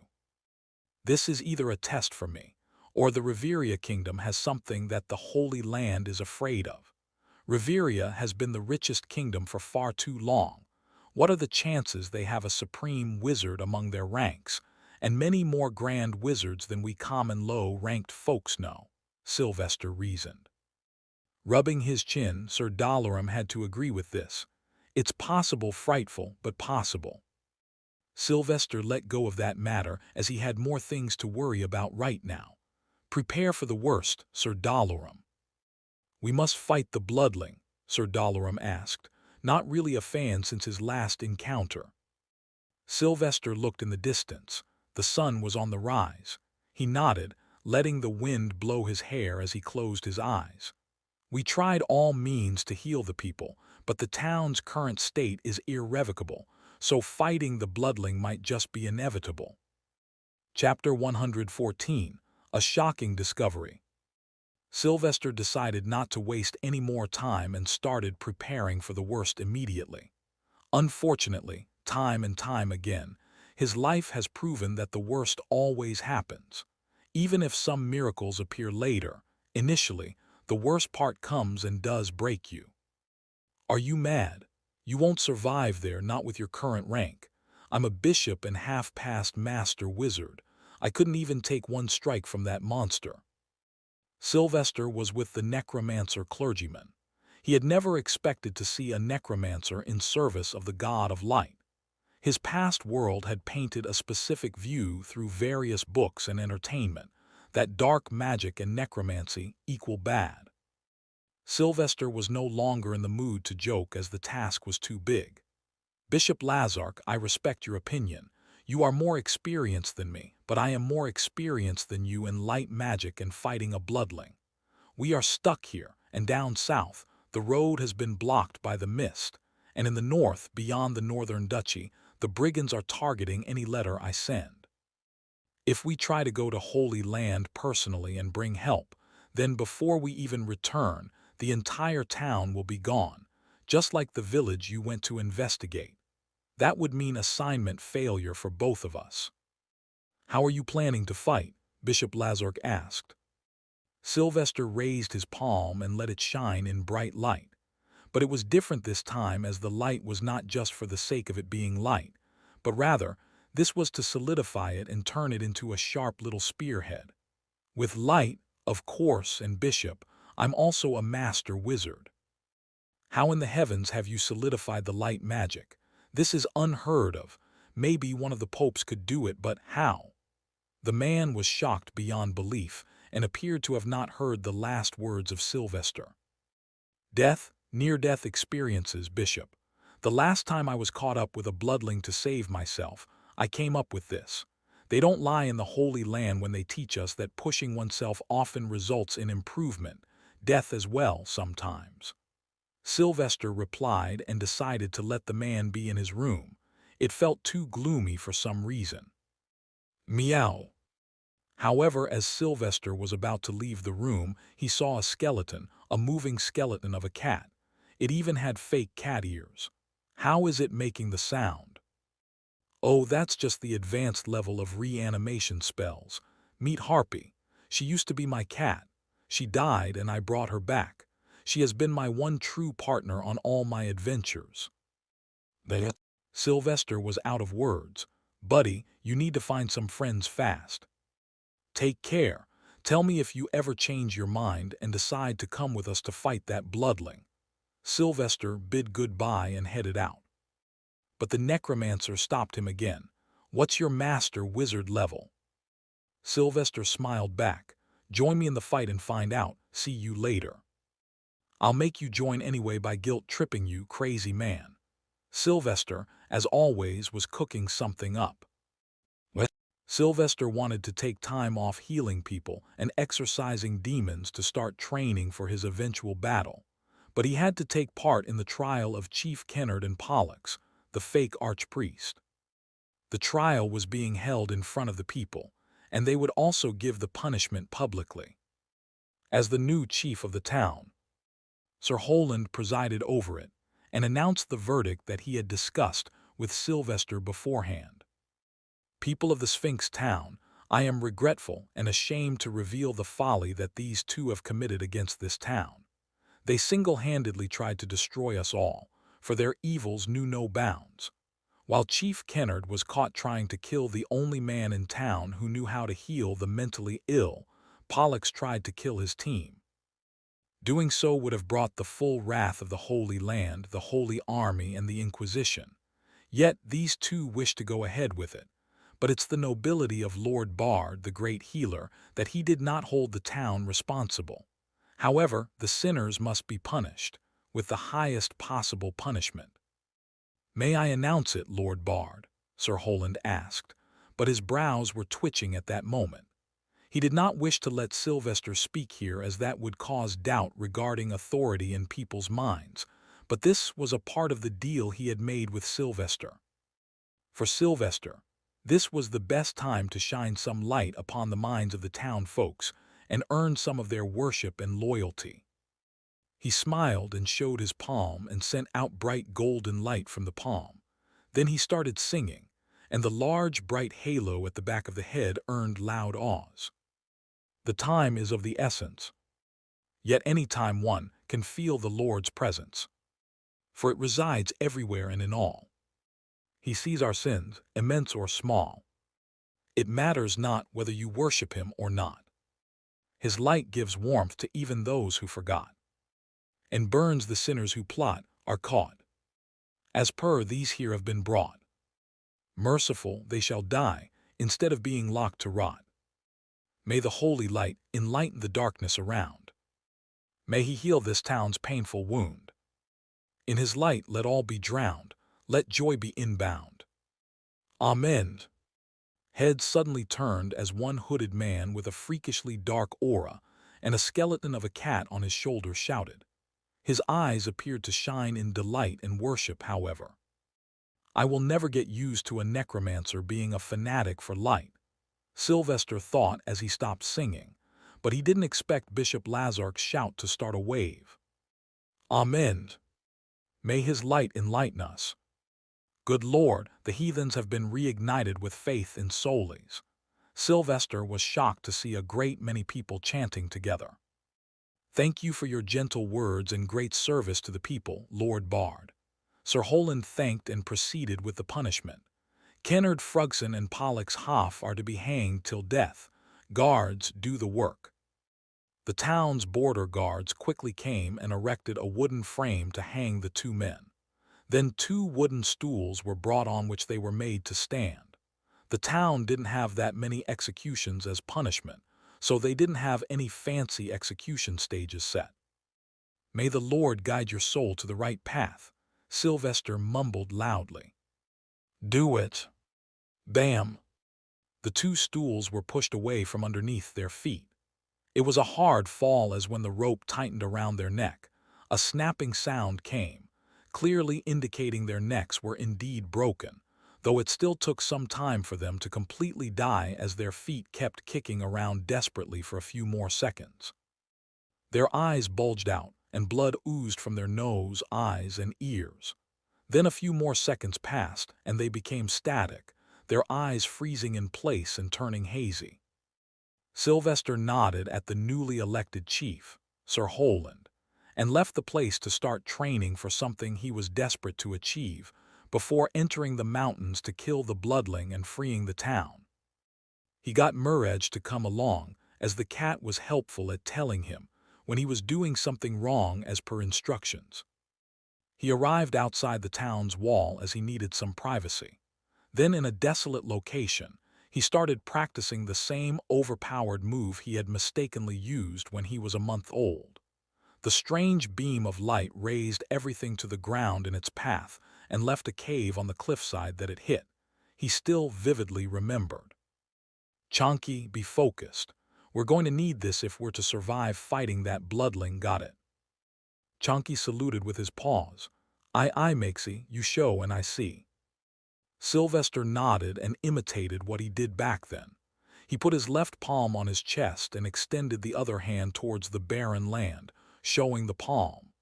Then he started singing hymns, as that was what initiated the attack years ago. O Lord, grant me your sword. May it shine bright in the hands of the bard. So you shall be more adored. Sylvester kept singing whatever came to his mind, as he didn't have to be specific about the situation right now, since nobody was listening to him. Bzzz. Makesy, there were sparks. Sylvester's heart raced as he felt something heavy and warm in his palm. His unconscious mind kept reminding him he only had a week to prepare at most, so he shouted the hymns even more. Let this barren land be the witness. Let your light show its bright swiftness. I will bring down the heathens. You point, and I ensure the burning quickens. Buzz. Whoosh. Yes, yes. No, new. Sylvester, at first, got excited to see a streak of light shooting out of his palm very fast, but at speed it appeared, it also vanished and showed no sign of being destructive. Instead, it was a simple streak of massless light. Murrej quickly climbed Sylvester, sat down on his shoulder and started to pat his head with paws. Easy, easy, Makesy. You can do it. My old caretaker used to say, where there is hill, there is a cave. I know we will find this cave too. Does he mean, where there is a will, there is a way? Sylvester wondered, and let the cat try to cheer him up as he looked at his palm and wondered what was causing this failure. What was the missing piece they still had not found yet? Bam, bam, bam. Bam, bam, bam. Bam, bam, bam. Suddenly, Sylvester heard loud, fast drums 3 times in 3 beats. Well, that was our call. Let's go, Chunky, they need us. Sylvester packed the little items he had and returned to town. There, at the entrance, Sir Dalaran was awaiting him. What happened now? Another demon possession. Sylvester sighed and walked along. This was the 4th demon possession in the past few days, and sadly, he couldn't connect the dots for this matter. Does it have something to do with that underground castle? Allegreza. As they reached the house, Sylvester quickly got busy as the demon had taken over the person, this time a woman. The physical mutation was already in full swing as her skin turned deep gray, her eyes turned red, and 3 more pairs of eyes emerged underneath the natural ones. Thankfully, Gabriel and Felix had already contained the woman inside a rune circle. The bad part was that they didn't tie her to anything. Sylvester wasn't scared. However, instead, he folded his sleeves and prepared to jump in, as his light was basically the best tool for this work. Did you find the key? Felix nodded and handed him a book. Sylvester, just out of curiosity, opened it and looked, and that left him bewildered, for someone had scribbled strange characters on it. Sir Dalaran, what language is this? The bald knight took a look and appeared confused. Never seen it before, priest. Sylvester glanced back at the demon in amazement. Could it be their language? Chapter 115, Strongest Demon. Sylvester was interested in this new language he saw in the diary. He had seen the language of various other species, even the Elder language, but this one didn't match any of them. The characters were entirely different from any historical evolution of language too. Is this what the demons use to communicate with each other? He wondered, and decided to try and speak with this demon. Raja. Bam. The demon was angered inside the rune circle, trying to break free of the confines. But only Sylvester could go in, and nothing else could come out unless he wanted to. But of course, these rune circles were not omnipotent, as they could also break open if the demon was too strong. Hold on to this diary. This could be the best way for us to understand the demons in the long run. Whatever is written on it is not gibberish. Look at the patterns and repetitions. I am sure it's a language with some meaning. Wait outside. Don't start chanting the exorcism ritual until I tell you to first. I shall try to speak with it. Sylvester ordered his friends. Sylvester prepared his fist of light, jumped into the cage-like rune, and started to brawl with the demon immediately. Bam! He landed the first punch in the face, but he ensured it was not too hard, as that would also hurt the woman the demon had possessed. So instead, he let the light do its magic. Bam! He threw the demon around like a toy, and soon enough he was sitting on its back, arms and legs locked in the right places. What were you writing in that book? The demon, however, only screeched and tried to attack Sylvester. It soon reached a point where he had to use more force and hurt it. Speak, damn it, I am trying to listen to your wishes. Where do you come from? What is your name? Raja Roar, Onath Aga. Roar, what? Sylvester tried hard to understand, but the screams were too loud. I can't wait anymore, or the woman will die. He considered safety and started to chant. With that, Gabriel and Felix also started. Like all past possessions, the light started to shine on the whole rune circle and slowly focused on the demon. The moment he noticed the demon writhing in pain and trying to leave the body, Sylvester caught it and dragged it out. With that, the effect of light amplified manifolds and the demon started to wither away. Roar Aneth. Just before the demon died, Sylvester heard its last words near his ears, and this time they were fully recognizable. Roranath was his name. This means the demons are not mindless, but who are they? Where do they come from? Sylvester decided not to divulge this information with his friends, at least not Sir Dalorum and Gabriel, as their minds were too affected by the church ideology, and they'd never see demons as anything other than demons. As for Felix, he could share it with him, but it was useless since the latter was no expert in such matters. Bishop Lazark should know more about demons, since he's a necromancer maybe. I should have a vague talk with him later. Sylvester wasn't doing this for no reason, and he had a motive behind this, a selfish one. He just imagined what effect it would bring on him if he were the one to fix demon possessions around the world. He would likely be named Saint, getting a lot more perks, and with more perks comes a peaceful life. He checked the possessed woman, and after ensuring she was alive, he left with the rest to let the town's healer get to work. We're more exorcists at this point than investigators. Perhaps we should have joined Augustus Steele in his department. Sylvester muttered jokingly. There is a big difference, however, Sir Dalorum started. The exorcist department deals with various kinds of evil, while we only deal with the demons. They have hundreds of different ways and chants to memories for each kind of evil. Felix scoffed, which means they are living a better life than us. Man, why did I follow Max and agree to this stupid job? Indeed, Sanctum inspectors have it worse. Too much traveling, risk, and work. But the benefits outweigh everything.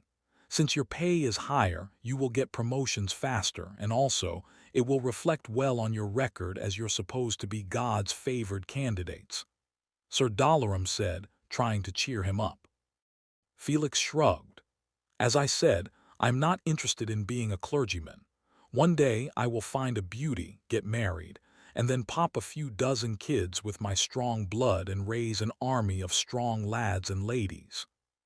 Sylvester couldn't help but chuckle, remembering what Muraj had told him in the morning that day. Well, pal, by the record you're going, the only thing seeing your offspring will be your bedsheets. What do you mean? Felix appeared confused. Sylvester smirked. Hard work and sweat go hand in hand, right, Felix? I think you know what I mean with all that. Foo, were you the one making all those cat noises all these days? Felix barked. Sylvester shrugged, feigning ignorance. What cat? All I know is that you are one hard worker, Felix. What are you two talking about? Gabriel finally asked. Sir Dalorum nodded at the side too. Sylvester decided to explain in a few rhyming words, akin to his hymns. The boy we thought was naive turned out to be more than just alive. He suddenly spends more time to bathe. His actions might just be against the faith. He works hard under the sheets all night and day, ensuring that his actions are not on display. But the stains of sweat and the white snakes, so clear they appear, there can be no mistakes. The boy has grown up and has become a man. Young degenerate he may be, but he has merely begun. Like a light bulb lit in Gabriel's mind, he exclaimed loudly, "Ah, Felix is a wanker." Felix was fuming. How the hell do you know all that about me? And I only practice ensuring my tool works for the long night. Sylvester shook his head at the shenanigans. No amount of practice will prepare you for that night, pal.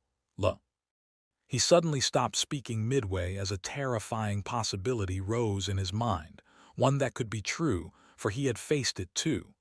What if the white snakes in our balls are people waiting to be born? What if people die and they turn into a white snake too, and wait to be born? Felix and Gabriel heard him and looked towards their crotch in wonder. Am I a genocidal maniac? Felix wondered. Sir Dalorum laughed, however. Don't overthink. There is nothing that proves such a thing. The church even has a silent rule not to touch oneself, but nobody cares since it's impossible to enforce. However, Sylvester was far too serious because his journey also started as a little white snake. He silently wondered a great many things. Is there a grown man inside me, fighting for his freedom? No, this can't be. But why can't it be? Oh, how will I ever sleep now? I have work to do. I will see you later. Sylvester decided he needed to go and get to work to remove his mind from this possibility.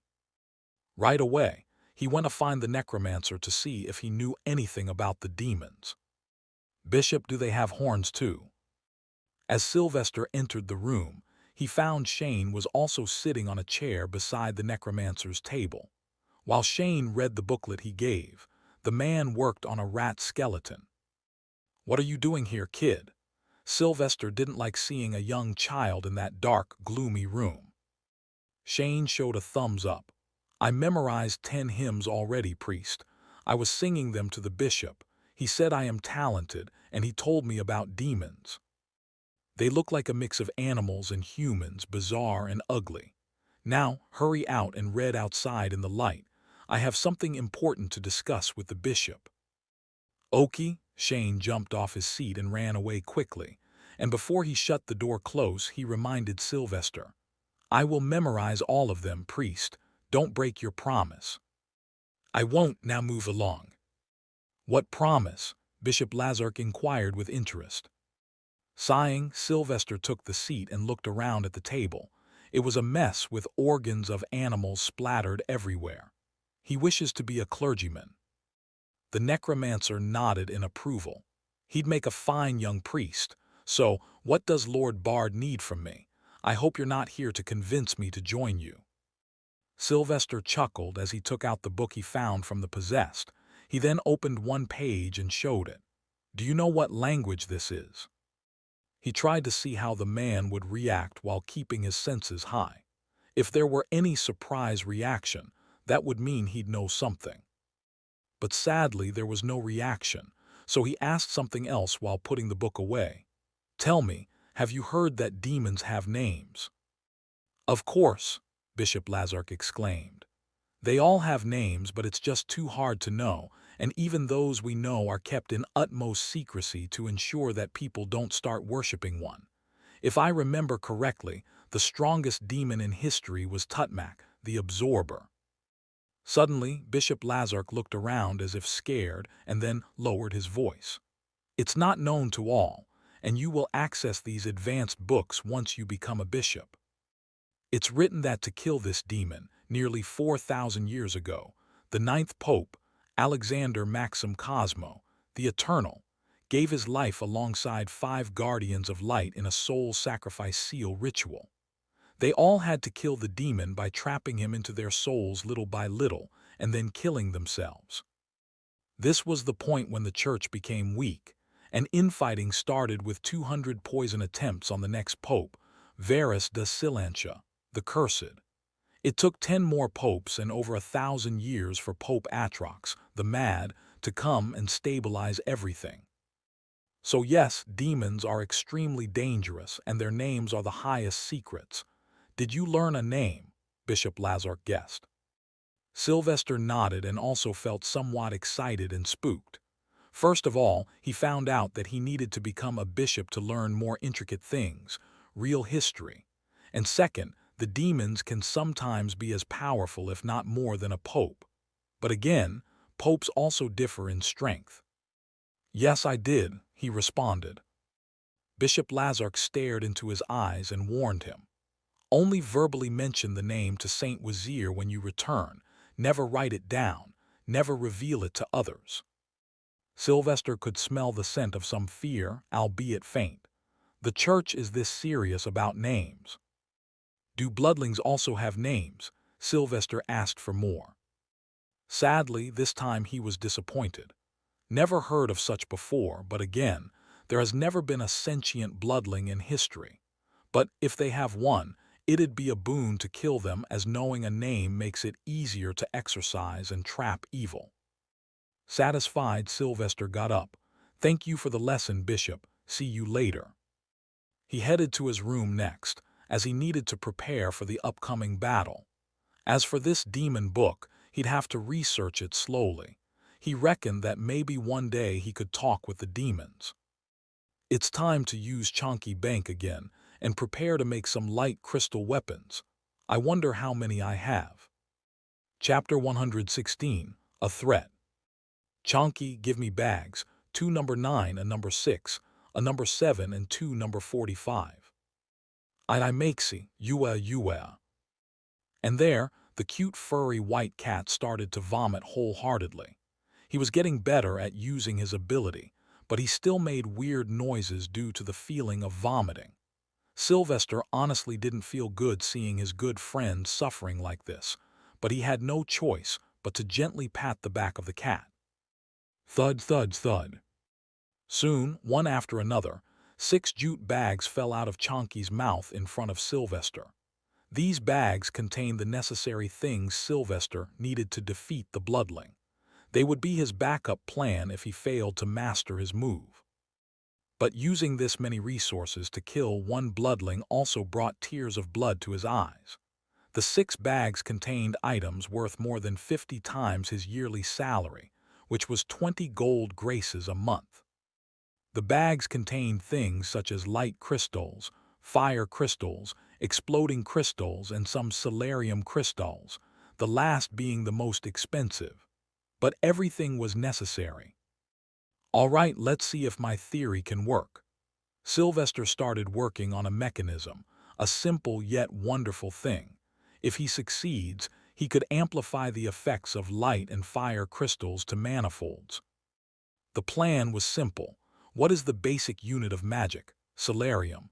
What powers magic? Solarium. So if one needs to make any kind of magic stronger, they just need to add more solarium. Hence, he was trying to make a contraption of 3 crystals, in which the first one to break apart would be the solarium crystal, and then the fire crystals would erupt, and with that the light crystal. When the final explosion happens, it will be much bigger and include a much brighter holy light that would hurt the dark creatures. But he needed to work on how to time everything perfectly. 2 days had passed, and the rate at which madness was increasing spread, already reaching 200 per day. He had to act sooner rather than later. Year 51:16 of the Lord was not kind to all, especially not in the southern region of East Saul. With death and destruction raging through the Sorrow Kingdom because of the war waged by the Grand Duke of the Patch, tens of thousands of commoners started fleeing in any way possible. Since the Great Barrier Mountains blocked the east, all they could do was go north through land or river. So the Highland Kingdom became a hotspot for this incursion.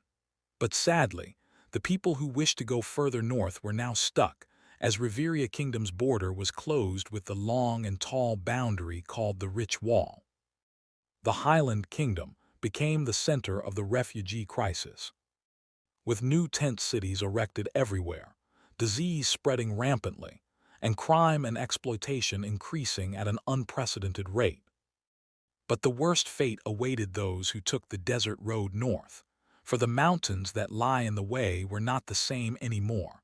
Awaited for them there was a fate worse than war. May the holy light enlight your morning, dear. You too. Such greetings were rare in the town, but this was much better than there being no such greetings. The effect of Sylvester's bard work was immense, even if he didn't wish to acknowledge it. The people who had lost all their faith in the church and Solis were now returning to the embrace of the light. They once again hung the church symbol in their homes or shops to show that they worshiped the Lord. Even when their close ones were still falling sick, they felt confident in Sylvester that he would cure them because up until now, he had done a great job. Over the 2 weeks that Sylvester had spent there, his actions had truly gained the people's trust as he never asked for anything in return, no money or favors. So Sylvester was a breath of fresh air for commoners, who were used to seeing the world as a place filled with sick nobles and corrupt men with power. In the town, currently, a man was walking around in his overly large robes and an aura that made people walk away from him. But the thing was, kids don't really run away from him since they have the danger sense of a deer. So on his way, he got a lot of greetings from children who respectfully spoke to him. Good morning, Bishop. Have a good day, Bishop. Thanks for helping us, Lord Bishop. Then eventually, the man heard a few kids talking about how cool the bishop was because he could bring back the dead and make them dance to his whims. At that moment, that man felt something he had never felt before. It was a sense of pride for his work and a sense of fulfillment that what he does actually makes a change. Harpy, my little friend, it seems necromancers are no longer seen as that bad. What a great time to be alive. Ah, I must go and talk to Priest Sylvester. Bishop Lazar Kul Mizar, the sanctum inspector, was a simple man who wanted nothing from life but just some praise for his work, for existing. It made him so happy that he felt he was no longer a dark wizard but a light wizard. For the first time in months, he enjoyed the light of the rising sun. He was last seen walking fast toward the monastery, and a few faces had smirks over them when they saw that. Once the man had disappeared from the streets and entered the monastery, a young, red-haired little boy came out of the shadows of a small alley and went to the kids who were talking about how great the necromancy was. As decided, here are 5 muds and candy. Hee, pleasure helping you, Shane. If you ever need us again, tell us. Then the kids left, walking to the market district to get some snacks with their new easy money. Shane just had a satisfied smile on his face. I hope I didn't disappoint Priest Sylvester. What? He did not, as Bishop Lazar soon came to meet Sylvester and took a seat in front of him, discussing with him ways they could kill that bloodling thing and save the town. This is really amazing, Priest, but where did you find all these crystals? These must have cost a fortune. Sylvester shrugged. I have my ways. What matters is that now we have some viable weapons that can harm that creature. Even those who don't have light magic can now harm that thing, even you, Bishop. I'm glad you changed your mind and decided to come along. What made that happen, if you don't mind telling me? Bishop Lazark sighed and looked out of the window at the sky. Sometimes, we just have a calling from the bottom of the heart telling us that this is the right thing to do. Don't mention it. Sylvester nodded with all seriousness. Then, let's talk about the plan.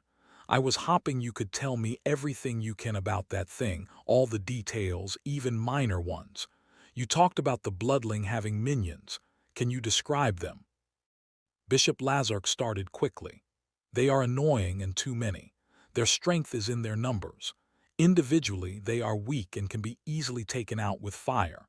They seemed like meter-long snakes but were as thin as a hair's breadth. Their mouths, however, are hideous as they have no eyes but just a mouth covering their whole front. It stays open and shows lines of sharp teeth.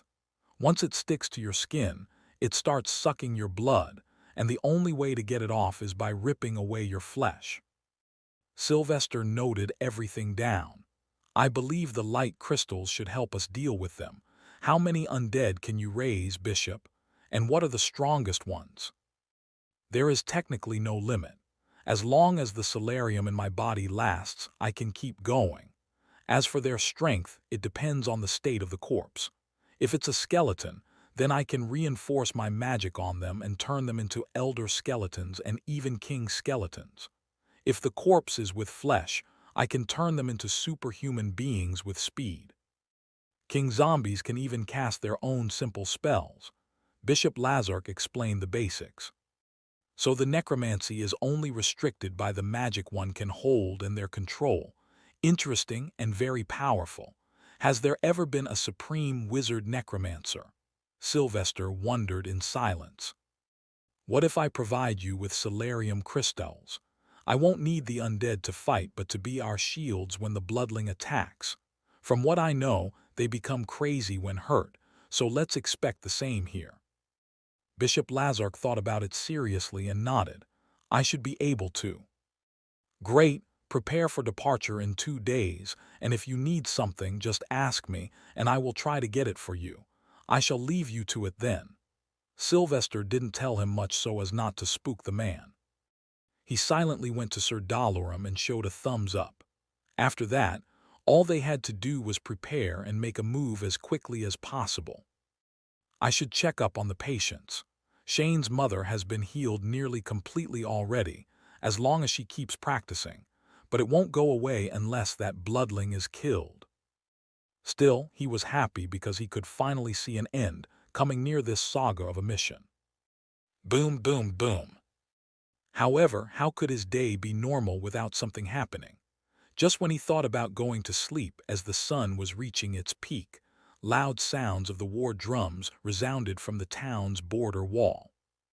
How in the hell is a desolate town being attacked so often? Sylvester grunted and made his way to the walls quickly. On his way, he saw the rest as well and joined along. They soon climbed the stairs and looked down at the other side. It's a big one this time. Yeah, I think they all joined hands together. Sylvester heard the guards talking with each other without much fear in their voices. Albeit there was a huge crowd on the other side. What's going on here? Sylvester questioned them.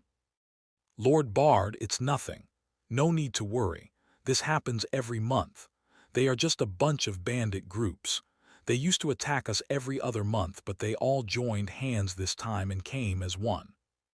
However, they can't climb the walls, so don't worry, one of the guards assured him. The other one also added, yes, they are refugees from the Sorrow Kingdom.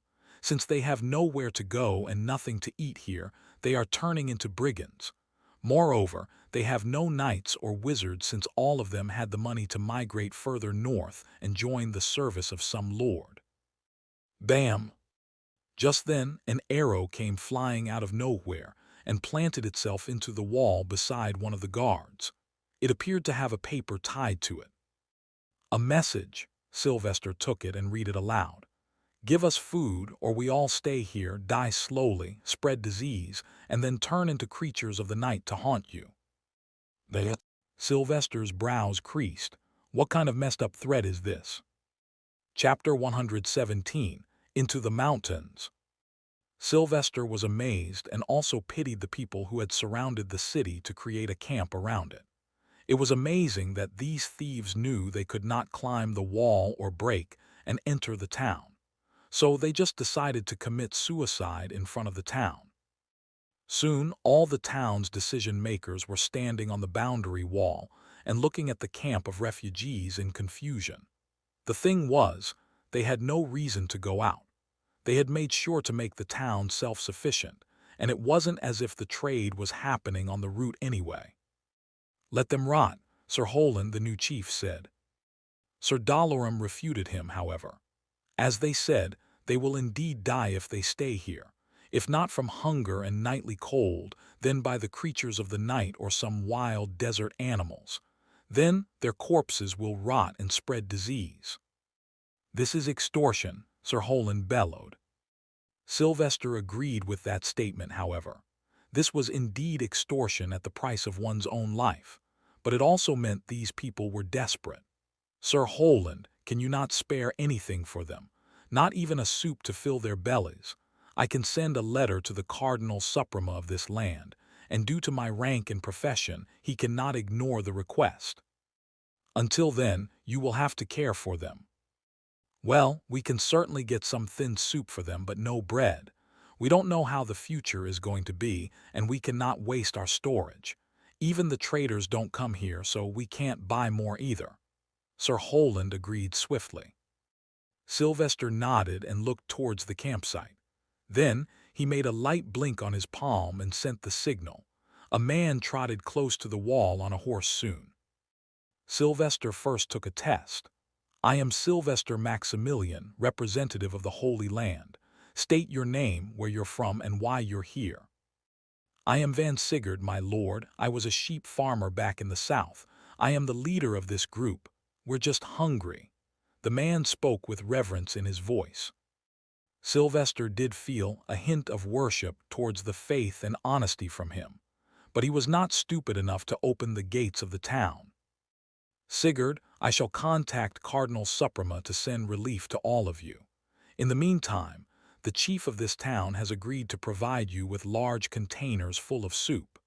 In the meantime, I shall award you 10 gold graces that you must use to buy flour to bake bread. Also, you must allow a messenger to be sent out of town towards the governor's keep. Sylvester commanded the men from a position of authority. The people were refugees and had no rights in the foreign land. The only thing protecting them was their belief in Solis, so he was their best bet for a better life. Thank you, my lord. The people here will be forever grateful to you. One little thing, can you look south from your walls at the desert road? A large group of refugees was supposed to arrive here yesterday, but they still have not, Sigurd asked respectfully. Hearing this, Sylvester looked at his partners as they knew what must have happened.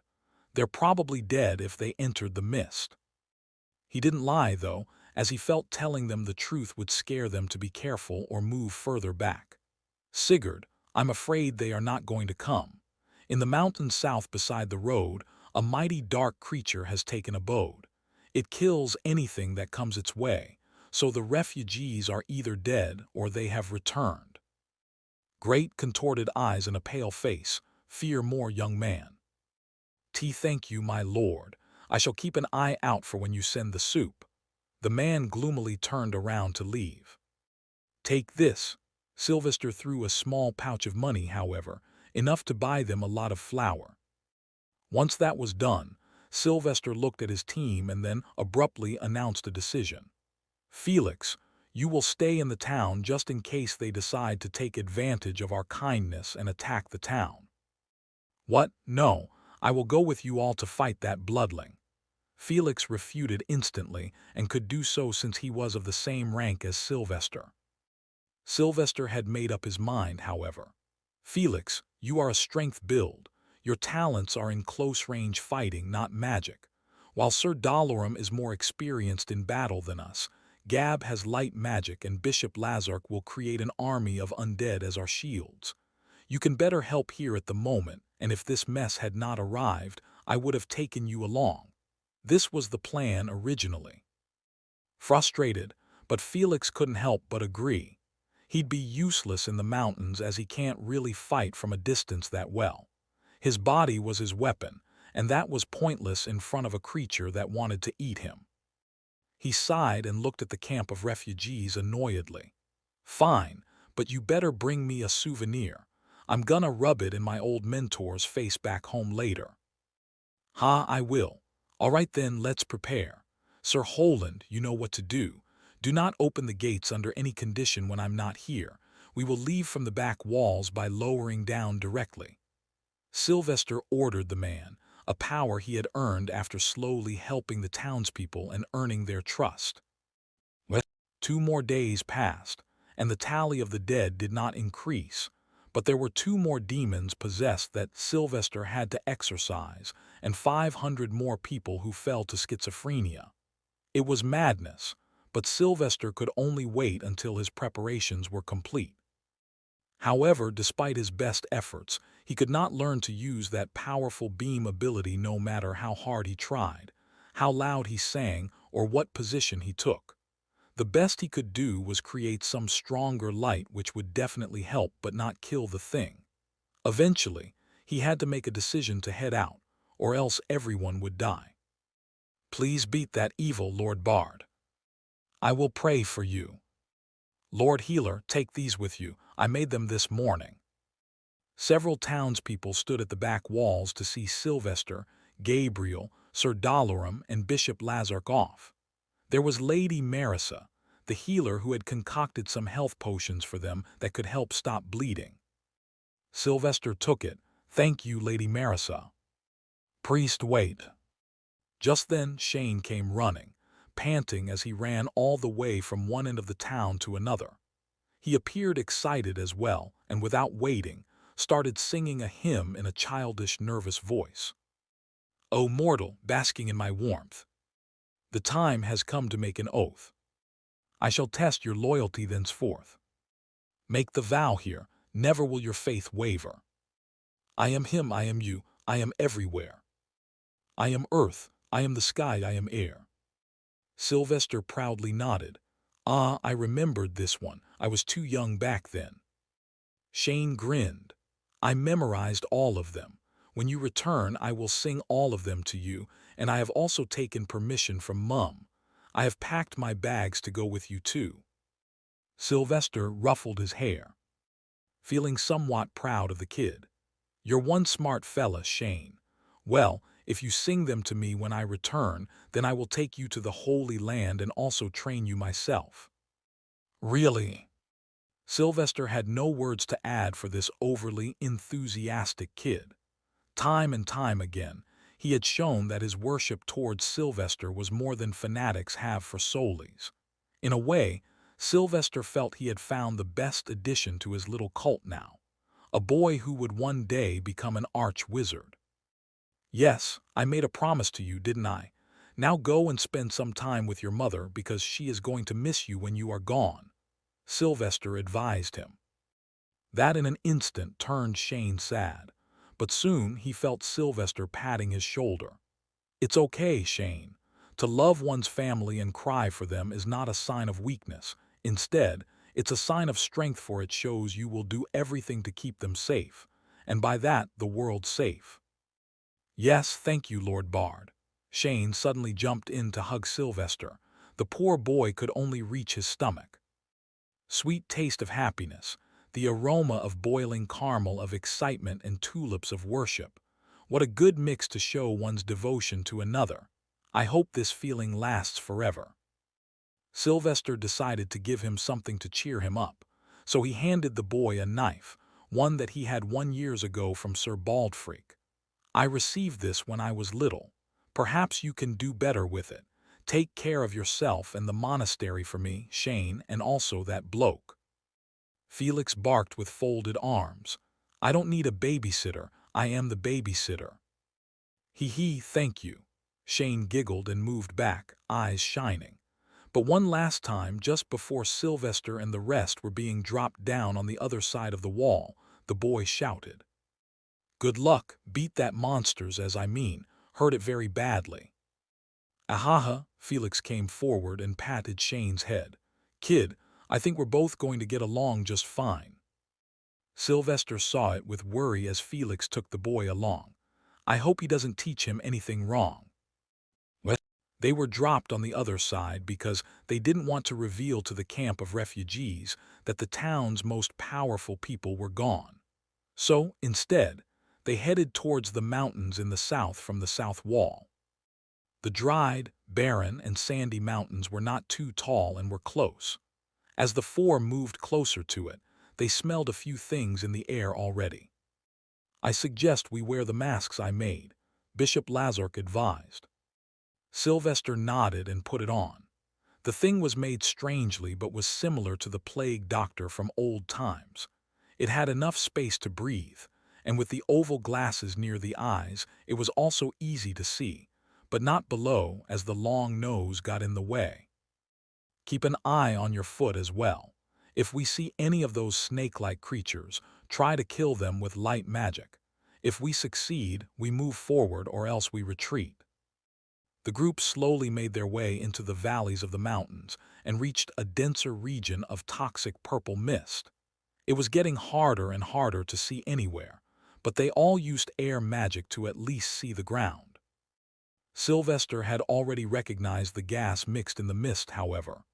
Pungent sulfur dioxide. It affects the respiratory system, particularly lung function, and can irritate the eyes. It's no wonder people died here. However, he soon remembered something from his past, a gas that caused so much trauma and PTSD that many veterans went mad. Is this in any way similar to sulfur mustard gas? Everyone, no matter what, do not take off the mask. He quickly ordered everyone. However, just then, he remembered Muraj and worriedly looked over his shoulder. Chapter 118, Death in Hope. How is he not affected? Sylvester looked over his shoulder, and Muraj was fine as always. In fact, he was grooming himself with his tongue. Sylvester was so used to Muraj sitting on his shoulder that sometimes he wouldn't even realize the latter was there. You good? Itchy. Sylvester nodded, and gave Murrej a potion that would cover his body with a slime-like coating and protect him from natural elements. With no worries for the cat, Sylvester and the rest walked forward into the mist. It was all purple everywhere, and since they had decided to start in the morning, the sunlight was making the purple even brighter. This will turn completely dark once we're close to the main area. Bishop Lazark warned them as they took every single step carefully. Sylvester kept his senses high as he started to feel a constantly increasing scent of death. The extreme bitterness in his mouth and nose didn't overwhelm him anymore, but it was still a good reminder to him at all times that he could very well die here. Also, it was an excellent indicator of how close to the enemy he was. "We're on the right path. Everyone keep the light crystal on your teeth. The moment you feel something coming close, you break it," Sylvester advised everyone, mainly Sir Dalaran and Bishop Lazark, since they had no light magic. Sylvester didn't use light magic at all times either, since it was a waste of solarium, and when they were deeper into the valley, they won't get any sunlight, meaning no new solarium other than from the crystals. The only magic they used was to clear the mist from the ground so they could see where they were stepping on, awaiting to be attacked by the snake-like things. "Zzz. They're coming," Bishop Lazark exclaimed, alerting the others. Sylvester didn't waste a moment and swung his spear towards the direction they were headed and used one of his knightly moves by initiating the runes on the spear to produce air. Whoosh! In an instant from Sylvester's move, the mist in front of them cleared up, showing the land and the oncoming horde of snakes, and it was more disgusting than what Sylvester had prepared himself for. They all seemed gray in color, and as Bishop Lazard said, they had no eyes but just a flat mouth at the front that remained open and showcased the rows of ugly sharp teeth. They were as thin as an inch but nearly a meter long. Worse, they came in numbers greater than one could count, as a horde with no end. A truly scalp-tingling scene that even made Murrej stand on Sylvester's head in fright. "Use light crystals," Sylvester roared, as this was meant to be a test of whether they were going to move on with the mission or retreat. As the horde kept closing in, Sylvester and Gabriel used light magic from their own hands. At the same time, Sir Dalaran and Bishop Lazark threw 2 IED bombs that Sylvester developed by combining light, fire, exploding, and solarium crystals together with a little mechanism. They knew about their massive destructive powers, but this was a different test. Out! Out! All of them closed their eyes for a split second, except for Sylvester, as the light didn't affect him too much anymore. He saw it all clearly with his golden eyes. At first they seemed worried, but then they cheered with the sound. Boom! The bombs made contact and exploded simultaneously in a beautiful show of explosion, light, and fire. The mist dispersed due to the shockwaves in a large radius around them, but they waited to see the snakes. With what fate these bombs condemned them. "Ah, it worked marvelously," Bishop Lazark exclaimed in excitement. Sylvester silently nodded, albeit the scene appeared too ugly. There remained the horde of the strange snakes, but now they were either turned into meat paste or they had lost a significant part of their body. They were just little pieces of meat now. "Zzz. Another wave," Sir Dalaran blurted. Sylvester walked forward this time. "We must not waste these IED bombs on these weak snakes. My light is enough to burn. Let their master learn we're here to kill it." Sylvester started using simple light magic to create light waves in the direction of the oncoming snakes. They didn't even know if it was a snake, however. They simply kept killing them and going forward. Sylvester at the front, Gabriel at the back. They formed a closed group that provided enough security from all sides. Sir Dalaran's job was to guide them to the right path, as the horde of the snakes was covering them from all around the deeper.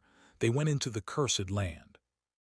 Bishop Lazark, on the other hand, was tasked with sensing the number of undead he could bring out from the depths of the land, And when the time comes, do it. Bishop Lazard, how much further do we have to go in? Sylvester asked the man as he felt his solarium reserves being wasted on these snakes. The bald, hairless necromancer had no idea, sadly. Last time I was here, I was too angsty and wished to only run away. I remember not where I fell and ran. Fine. Sylvester stopped using solarium altogether, took out an ordinary light crystal, and used that instead. These were a little less effective as they allowed the creatures to come as close as a meter to them, creating a sort of wall all around since the horde of snakes was intertwined into each other, going as high as 3 meters. Muraj silently hid inside Sylvester's light chest plate armor and peeked out every now and then. He reckoned even if they couldn't see him once they caught him, he'd still die. However, these lights could not kill the snakes and only worked enough to keep them away, as if the light was the boundary they could not cross. The only sounds being made were the low screeches and the clicks of saliva from the horde. "This is bad," Sir Dalaran cursed suddenly. "Priest Sylvester, the horde is getting too high. They are about to surround us from the top as well." Bam! Suddenly, one of the snakes fell onto them, mainly on Sir Dalaran's head covering. Initially, none of them panicked. However, even after Sir Dalaran cut the creature with the knife, its mouth was still attached to the Plague Doctor helmet mask. "This is bad," Bishop Lazark muttered suddenly. "The mask was made of leather. These snakes can easily bite it off like the skin." Sir Dalaran didn't panic and pulled the creature off with force, and with that, a small hole appeared on the mask. Cough. The bald old knight coughed instantly as the mist affected him. Sylvester quickly used his free hand to take out a cotton bandage from his pocket. "Use this. Fill the hole with it. Use water to make a paste mud and seal the hole with it." Bishop Lazark helped Sir Dalaran quickly, while Sylvester used his own light magic to make a shield of light above their heads as well. But that soon forced the horde to take them over, surrounding them from all directions. Thud. Bahi. Gabriel fell to his knees as the weight of the countless snakes above them was too much for him. Sylvester also felt the weight and decided to do something. "We can't move anywhere as long as we're covered. All of you, kneel down. Gab when I say stop using the light crystal." As per his command, they all knelt. Sylvester then created a second U-shaped light shield all around them. This time it was hardened as it was made of his own magic. "Stop." He threw 4 IED bombs outside and stopped using the light crystals from earlier. This, in an instant, made the outer layer of the shield disappear, and the IED bomb fell in the open air to obliterate the horde into pieces. "Duck," Sylvester roared. Boom, boom, boom, boom. 4 distinct explosions roared so loud they all felt their ears going deaf, with a long, constant buzz. The blood of the creatures rained down for a second, and the area around them instantly turned clear. But they were already deep enough in the mist that the sky was not visible at all. The horde was gone. However, it left behind a ground covered in corpses. Sylvester was quick to start moving towards the direction he felt the scent of death coming from. "Get up." They were jogging to their enemy soon enough, waiting for more snakes to appear and harm them. They are here. How many of these are even there? How are they being created?" Sylvester cursed when he noticed another horde slowly covering them from all sides. "I can easily keep killing them all, but wasting my own energy at this stage is foolish, as the real enemy is still sitting at the back. I need to be in top condition when facing it." Sylvester thought, and decided it was time for the bishop. "Summon them, bishop." Finally, Bishop Lazark started to chant something silently as his lips moved. Then he raised his arms sideways and roared, "Rise, rise, my pawns, help me as the darkness dawns." Sylvester did not know if the man had to sing that little hymn, but he didn't ask as he noticed the ground shaking a little. Then, the vibrations were felt underneath, and soon enough, a hand crawled out of the sandy soil. Bam! Grrrr. Rise, my children, it's your duty to rid the world of heathens. Aid me in the bloody battle, for this enemy I must tackle. Sylvester took notes of the lines, lest they might help him in the future. But he was more interested in seeing the ground, as he saw a hint of some creatures coming out. The entire field around them was covered with hands, with flesh. Rise, rise, rise, Bishop Lazark boomed at his summons. Grrrr, they seemed to growl in reply. Soon, second hands came out, and then they pulled themselves from the hard grounds. Since they were already dead creatures, the snakes did not affect them other than slowing them down. But soon, when hundreds and thousands of them started to come out completely, the group frowned as they were not skeletons. Not a single one of them was a skeleton, but instead they appeared fresh human. Why are there so many well-preserved bodies? Gabriel wondered vocally, a bit disgusted as well since the bodies were riddled with holes, the work of the snakes, likely. Sylvester, however, could imagine what must have happened. These must be the refugees running from the war in the hope of a better life. They took the desert road to reach Sphinx Town, not knowing here awaited their demise. May the holy light guide their souls to peace. Still, I wonder when they died. Bishop Lazark, gloomy, replied. Some of them days, some of them hours. I can imagine the terror they must have faced. I just hope their end was brought in haste. Chapter 119, Battle of Mistai. Sphinx Town. The town was working as well as ever. The people came together to cook a lot of soup in large containers. They could not afford a lot of vegetables or meat, so they just mushed whatever meat and vegetables they could into a paste, put some herbs and spices, and cooked it all. At least it would be edible with the bread the people in the camp were making. Felix was helping as well, as the temporary kitchen was set in front of the monastery, and there was no other priest right now since the two men working for the fake archpriest were locked in the dungeons. You fool, if you fall in that pot, you'll die a death worse than my third cousin's uncle. Felix scolded Shane, the boy wanting to help at all times. What if you fell? Shane asked curiously. Felix scoffed and proudly took away the large spatula and sat beside the boiling pot that could probably cook a whole bull in one go. I am a powerful knight. Such low temperatures can't hurt me. See this. Felix took out a little bit of soup from the pot and drank it right away. See, I'm as good as ever. Shane's eyes shined as he felt excited about what the future held for him. I will become like you and Priest Sylvester as well. Do you want to listen to my favorite hymn? Felix's face fell. Kid, you've sung 10 times already, but fine, some entertainment is better than no entertainment. Shane coughed and tried to imitate how Sylvester sang. A mighty man from the land of giant Sandwall. He is the one knight that stands above all. God has graced him with everything. He's a man with a lot of daring. First comes in his glossary, debauchery. With light he may stand, dark he is morally. Run, pretty ladies, run from his lechery. Or his lust shall become your encephalopathy. How am I doing, Priest Felix? Do I sound like Priest Sylvester? Shane innocently asked. He didn't notice the frowning face of the Knight of Sandwall, the temporary preacher of the light. Felix knew who this song was made for. There was no other man nearby from the land of the giant sand wall. Shane, do you know what debauchery means? Shane shook his head. No, I wanted to ask you that. Also the last word, what was it? Felix patted Shane's head. You little sweetling, you need not know that. Care to tell me who gave you this hymn? Oh, Priest Sylvester wrote it down for me yesterday.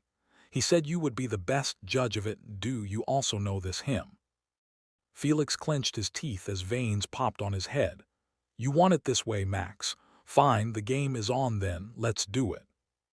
Do you want a hymn from me as well? Yes, Shane agreed immediately. After all, the more the merrier. So Felix wrote down a hymn in the notebook and handed it back. Read it later. By the way, you're writing your own hymns as well. Shane nodded proudly as he embarrassingly smiled.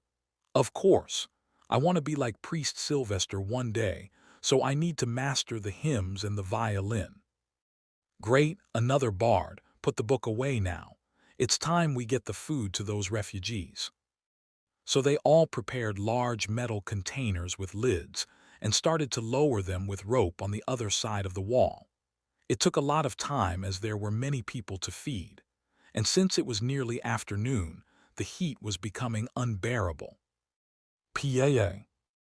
However, just then, some warning horns resounded in the vicinity, originating from the camp's far north side. Fuck, it's an attack! Van Sigurd, the head of the refugee camp, cursed as he noticed a rising cloud of desert dust in the distance. Felix, however, boomed in excitement as he unsheathed his longsword from the back. Yes, finally, something interesting. Sigurd, prepare your men for battle, I will hold them back. Felix looked at the people on the wall. It's afternoon, don't you all have to nap? Go on, I will handle this. Shane, you return to monastery too and stay away from the patients. Thud. Felix jumped off the town's wall and grinned ear to ear as he saw the raiders. There were at least 100, and most of them were on horses. Booming slash. He roared the name of his first attack just to catch the attention of the raiders. Then Felix waved his sword horizontally towards the enemies at such speed, and magically imbued that when it completed the arc, it sent out a visible wave of air and a loud sonic boom. The wave of air was a literal arc, sharp as his sword. Whoosh! It effortlessly connected with the enemies at the head's level. In an instant, 24 men got beheaded by a single attack from Felix. This was the power of a man with magic or knightly talents against commoners. Not stopping, Felix jumped 6 feet into the air and then slammed the blade of his sword to the ground while using earth rune magic. Boom! The ground split open from where his sword touched and expanded to where the raiders were. This one didn't kill people, but it scared or tripped a few horses, killing a few and turning them into meat for the refugees. The raiders were in total chaos as they noticed their brethren falling or beheaded. It spread panic amongst their ranks. Felix was not satisfied, however, and tried to reach the raiders. However, he soon stopped as an angry frown took over his face. No, don't run away, fight me, please, I'm bored.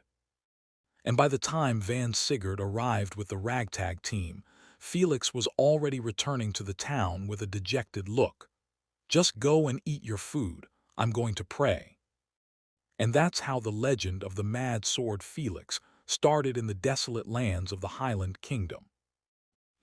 However, things were not as cheerful or kind in the Valley of Toxic Mist. There were countless zombies around the whole region, some even so far the team could not see them due to the mist. They all still had their clothes, albeit torn from a few places. Though their eyes appeared dead as there was no light of the living visible, they seemed to not react to anything and just stayed standing. What actually shook their hearts more was that there were little kids and bobbies too, from little months old to mere toddlers.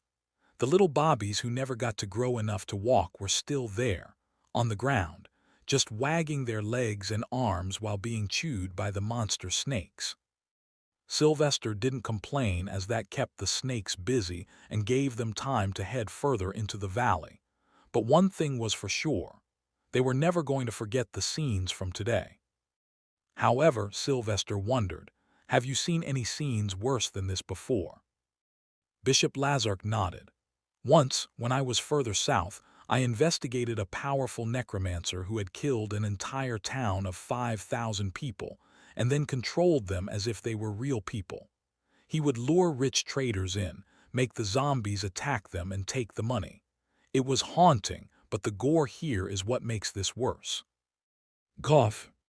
Sir Dalaram was still coughing from time to time as he spoke.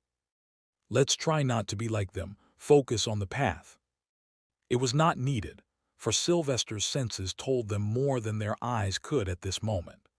But at least they now had the zombies to attract the snakes away so they could walk deeper into. Sylvester was also keeping track of everyone in the group. Their emotions told a lot to him.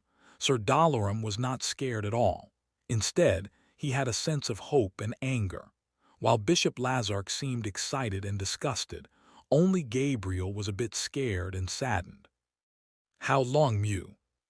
Just in the middle of his thought, he felt the feeling of death increasing at a maddening pace, and since they had not moved too fast, that only meant one thing. Prepare for battle, it's coming. Whoosh! Bam! Sylvester was thrown away instantly as something clashed with his spear at superior strength. All he noticed was a giant shadow, at least 9 feet tall. He quickly got to his feet and shouted orders to maintain the battle formation. Take out your light crystals, hang them around your waist, and start throwing out the explosive crystals. We need to clear out the mist. But sadly, the purple mist only seemed to increase with the arrival of the protagonist of these mountains. Raja! A deafening scream resounded and echoed through the valley. That alone was enough to sink their brave hearts and question their own sanity. Bishop, keep track of all your zombies. If you sense them getting killed too fast in any one direction, then shout which direction. Gabriel, stand behind me and cover me. Sir Dalaran, please give cover to Bishop with solarium and light crystals. Do not stop emitting light. I repeat. North, Bishop Lazark shouted. Sylvester bit his lips and quickly threw 2 IED bombs towards the north. Just get hit already, creature. Editor's note: Li-Fi bombs light fire are now IED, improvised explosive device. Duck, Sylvester shouted as he felt the feeling of death peaking again. With that, he now knew he had the best sensor to know which direction the bloodling was, albeit it only gave him a second to respond. Bishop Lazark asked, appearing to be scared now as he stuttered. Do you have any plans on how to kill it? Yes, but for that, we first need to know which direction it's coming from and place the bombs. I didn't know this thing would be so fast, but the plan remains. First, I will use the earth element to stop or slow it down. Sylvester replied and prepared to hit with his spear. This was the moment he felt he could have used the ability to control the spear's length. East, Bishop Lazark exclaimed. Sylvester was ready this time, and instantly threw 5 IED bombs in that direction. Whoosh! However, the bloodling still arrived, and this time, something happened as Sylvester felt pain in his bleeding right arm. He looked at it and cursed loudly. Fuck! It pierced through my armor, and how in the hell did it come from the west instead? They were utterly blind, stuck inside the dome of light they had created inside the dense dark mist. They were eating through their solarium reserves like water, and their fight had not even started. Cough, cough. Sir Dalaran, Sylvester ran to the man while keeping his light, even intensifying it. It seems your mask is not working properly. Take mine. Sylvester, without wasting a moment, took off his mask. Sir Dalaran jumped to his feet in fright, however, angered too. You foolish boy, your life is worth 1,000 of mine. Keep your mask to yourself, I will survive. Sylvester was honestly touched, but he still took it off. It's okay, for I have a mask that the Lord gave me from birth, my hymns.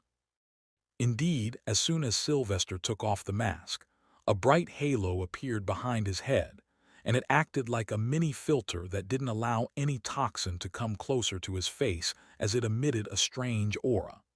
There was something different in the halo than the normal light, since this also sometimes gives him a power buff. Wear it. He shoved the mask at Sir Dalaran and prepared to hunt for this thing, as he felt much more open now with better vision. Boom! Without wasting a moment, Sylvester threw an IED bomb in a direction while keeping his spear ready to point towards the incoming bloodling. Crunch! Sylvester looked down. A snake had somehow gotten there, and he killed it with ease. Raja! Just then, a scream of the bloodling also resounded in the distance. Sylvester was alerted yet felt elated. He looked to the side and noticed a few more snakes, so he quickly stomped over them. Ria. Oh, Sylvester smiled. Everyone, I don't know how, but these snakes are somehow connected with that bloodling, and if we kill them, the bloodling shouts. So you know what to do. However, Sylvester didn't take into account the speed of his enemy. Duck. One did not do it this time. Arg Holy Solis, priest, help. Sylvester looked towards Bishop Lazark and noticed the man being taken away by the bloodling. Unfortunately, it was still very fast to see anything, and by the time they could react, the bloodling had taken off into the mist. But Sylvester cursed louder than ever before as he only noticed one thing about the bloodling that disturbed him to no end, something that changed everything about this fight. Holy fucking Solis, we're not prepared for this. Fuck. Chapter 120, Battle of Mist II. Did you see it too? Sylvester asked Sir Dalorum, since the man had a great reaction time too. And the man nodded nervously, and finally, a hint of fear appeared in his emotions. We're not prepared for this, not even if all of us were archpriests. It can bloody fly. Gabriel was stunned as well. Sylvester only saw it briefly but remembered it vividly, the giant wings behind the back of the tall creature. And this time, it's also humanoid. Can we retreat now? Gabriel gulped. Sylvester and Sir Dalorum looked at each other's faces and shook heads simultaneously. There was no point in returning now, as the whole town would die out before they could make any arrangement to either move them or bring help. But the question was about how they would fight it, and even more important was the fact that Sylvester realized Bishop Lazark was likely alive even now. The zombies are still alive, so I believe the bishop is fine. Still, the only way to find him is to get rid of all the mist. Sir Dalorum agreed with that. How are we going to fight it? It can fly. While chanting a hymn under his breath, Sylvester thought about how to deal with this matter. The enemy had the high ground, better speed and visibility, but what did they have? Light. The first goal is to clear the air. We needed better visibility, and since I can also at least step into the air, I am better suited to fight it while you all can support me. But first, you need to create a circle around yourself by placing the light crystals and solarium crystals together. Sylvester plotted as he had already prepared himself to fight the bloodling all by himself. They didn't waste time and started to fortify themselves. Thankfully, the zombies were still well and kept the snakes away. Those that got too close died this time because the light crystals were being reinforced by the solarium crystals, making them powerful enough. After making the encirclement around themselves, Sylvester prepared himself by placing some solarium crystals around his body to be activated whenever needed. As for light crystals, he didn't need them. All right, I will go into the sky now and try to engage the thing at least. Throw the IED bombs I made whenever you get an opportunity. He instructed them as the head of the mission. How will you fight it? Gabriel asked in worry. Sylvester shrugged. All these years I've never gone all out. I went all out for defense but never for the offense. So let's try that today. He used light magic to make hardened tiles in the air to get to a certain height. After reaching 10 meters, he stopped and looked around. All right, here goes everything. He took a long breath and spread out his arms. Then, he used the basic spell Sir Dalorum taught him years ago, the first magic he had ever learned. Whirling Storm. Whoosh! He channeled the air element with the solarium in his body and made it come out of his palms, violently circulating, like a tornado. As he was going all out, he didn't hold back anything this time. SHHH. The air current ranged like no tomorrow. The mist all around started getting sucked into the tornado and thrown into the sky, clearing up the surrounding at least. The tornadoes could easily be ranged in Category 5 as they appeared giant and scary to normal eyes, but he ensured to steer them correctly and never made them touch the ground near Sir Dalorum and Gabriel. 2 won't be enough. In a show of massive magic, he went ahead to make 3 more tornadoes and sent them out like his little pets. The 5 behemoths of air, now mixed with mist, started sweeping the area clear and making it clearer to see at a look. The darkened, barren land seemed like a dead sea. Ah, it's coming. Sylvester suddenly felt the scent of death rising in his mind. So he prepared himself by making both his palms shine in the light, as strong as he could, which made him impossible to be seen with naked eyes. He was like a sun in the mountains, ready to lift off all the deadly dark curtains. He kept his spear ready and chance going. The enemy was creeping closer by milliseconds, and he felt it all. Ha, another feint. Sylvester didn't budge this time, and correctly predicted the creature would come from the east instead of the west as he felt before. Take this. Sylvester imbued as much magic of light as he could in his magical spear, making the tip of it shine like a shooting star. Then, with explosive strength he could muster, he threw it in the direction. Whoosh! Bam! Raja! Sylvester secretly felt joy as the spear hit the thing, but he didn't act dumb and quickly pulled the spear back with the ribbon tied to it. HSSS. But it appeared that the effect of the spear was not that much as he felt a presence behind himself. The senses of death and rage in his mind were going berserk, telling him to run or there will be nothing left. Without wasting a moment, he jumped blindly, created a light tile under his feet and looked back. And there it was. For the first time, he saw the whole creature clearly, menacingly staring at him with its shining red eyes. It had 2 pairs of eyes and a 5th vertical eye in the middle of the forehead. Sylvester truly felt goosebumps all over his body as the creature's full extent became apparent, and its body made him frown. The head appeared to have spiky tentacles sprouting out of it. There were giant 10 feet wide wings on the back that were constantly spewing the toxic purple mist. The arms seemed to be made of dozens of tentacles, and the torso appeared to be humanoid. However, the torso didn't seem to be covered in skin. Instead, it had something moving at all times. Sylvester focused on it and soon felt his scalp tingle. There, the torso is made of intertwined snakes, all of it. He realized the nature of those snakes finally, and why killing them was hurting this thing too. This bloodling is either the creator of those snakes, or all the snakes combined made this one giant bloodling. But at another look, the bloodling didn't have humanoid legs. Instead, there was a large and long tail similar to a snake, with patches of green on it. The whole creature was at least 9 or 10 feet tall, dwarfing Sylvester. /N.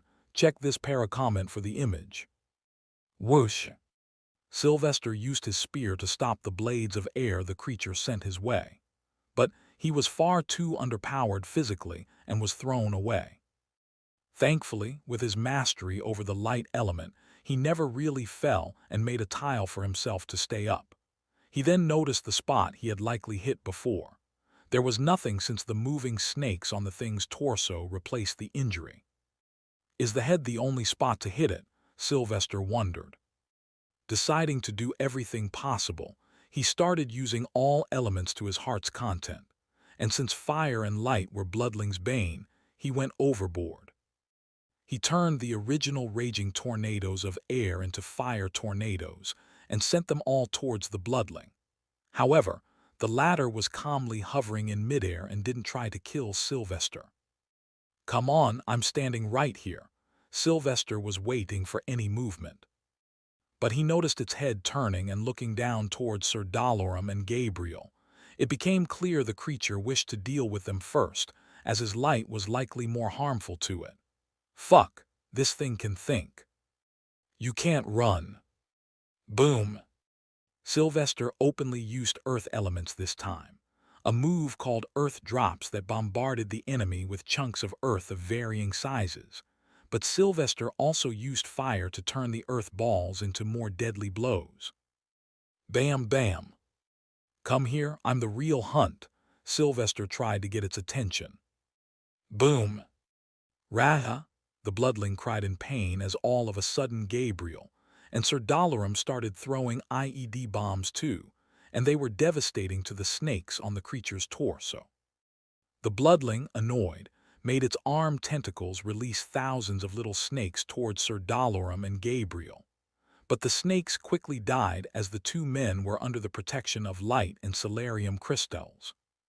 Sylvester had planned well for this fight, and all the bloodling needed to do was fight him, which it appeared to realize as soon as it started flying towards him. Sylvester used hardened light this time and made 2 meters long and 5 inches thick spears with highly sharp tips, dozens of them. Then, he released them all in one go and started moving towards the bloodling. There was no way it could dodge all the light spears as there were too many. Sylvester was positive that he could land a good blow on its head as long as it was slightly distracted. But sadly, bloodlings were all different, and they could all have unique abilities, crazier than any can imagine. Sylvester stopped running towards the bloodling as he noticed it was throwing one snake from the gaps in the spears. Once the snake had crossed the coming attack, the bloodling disappeared. "Fuck, what was that?" Sylvester cursed seeing this. And he was not prepared for what was to come next. Whoosh! Out of nowhere, the bloodling appeared right in front of him and slammed its huge snake tail on his stomach, hard enough to make him gasp and throw up some water from his stomach, followed by a spray of blood. Arg! Boom! Sylvester, shocked and out of breath from the substantial impact on his stomach, was thrown away faster than one could see, an event he couldn't foresee. What did the bloodling use? Was it magic? Was it space magic? How did it vanish and reappear? How strong was this thing? Sylvester was finally questioning if he could even defeat it, as from the start he could only inflict scratches on it while he was being slammed around. He was thrown so far and fast that he soon disappeared into the purple mist in the distance.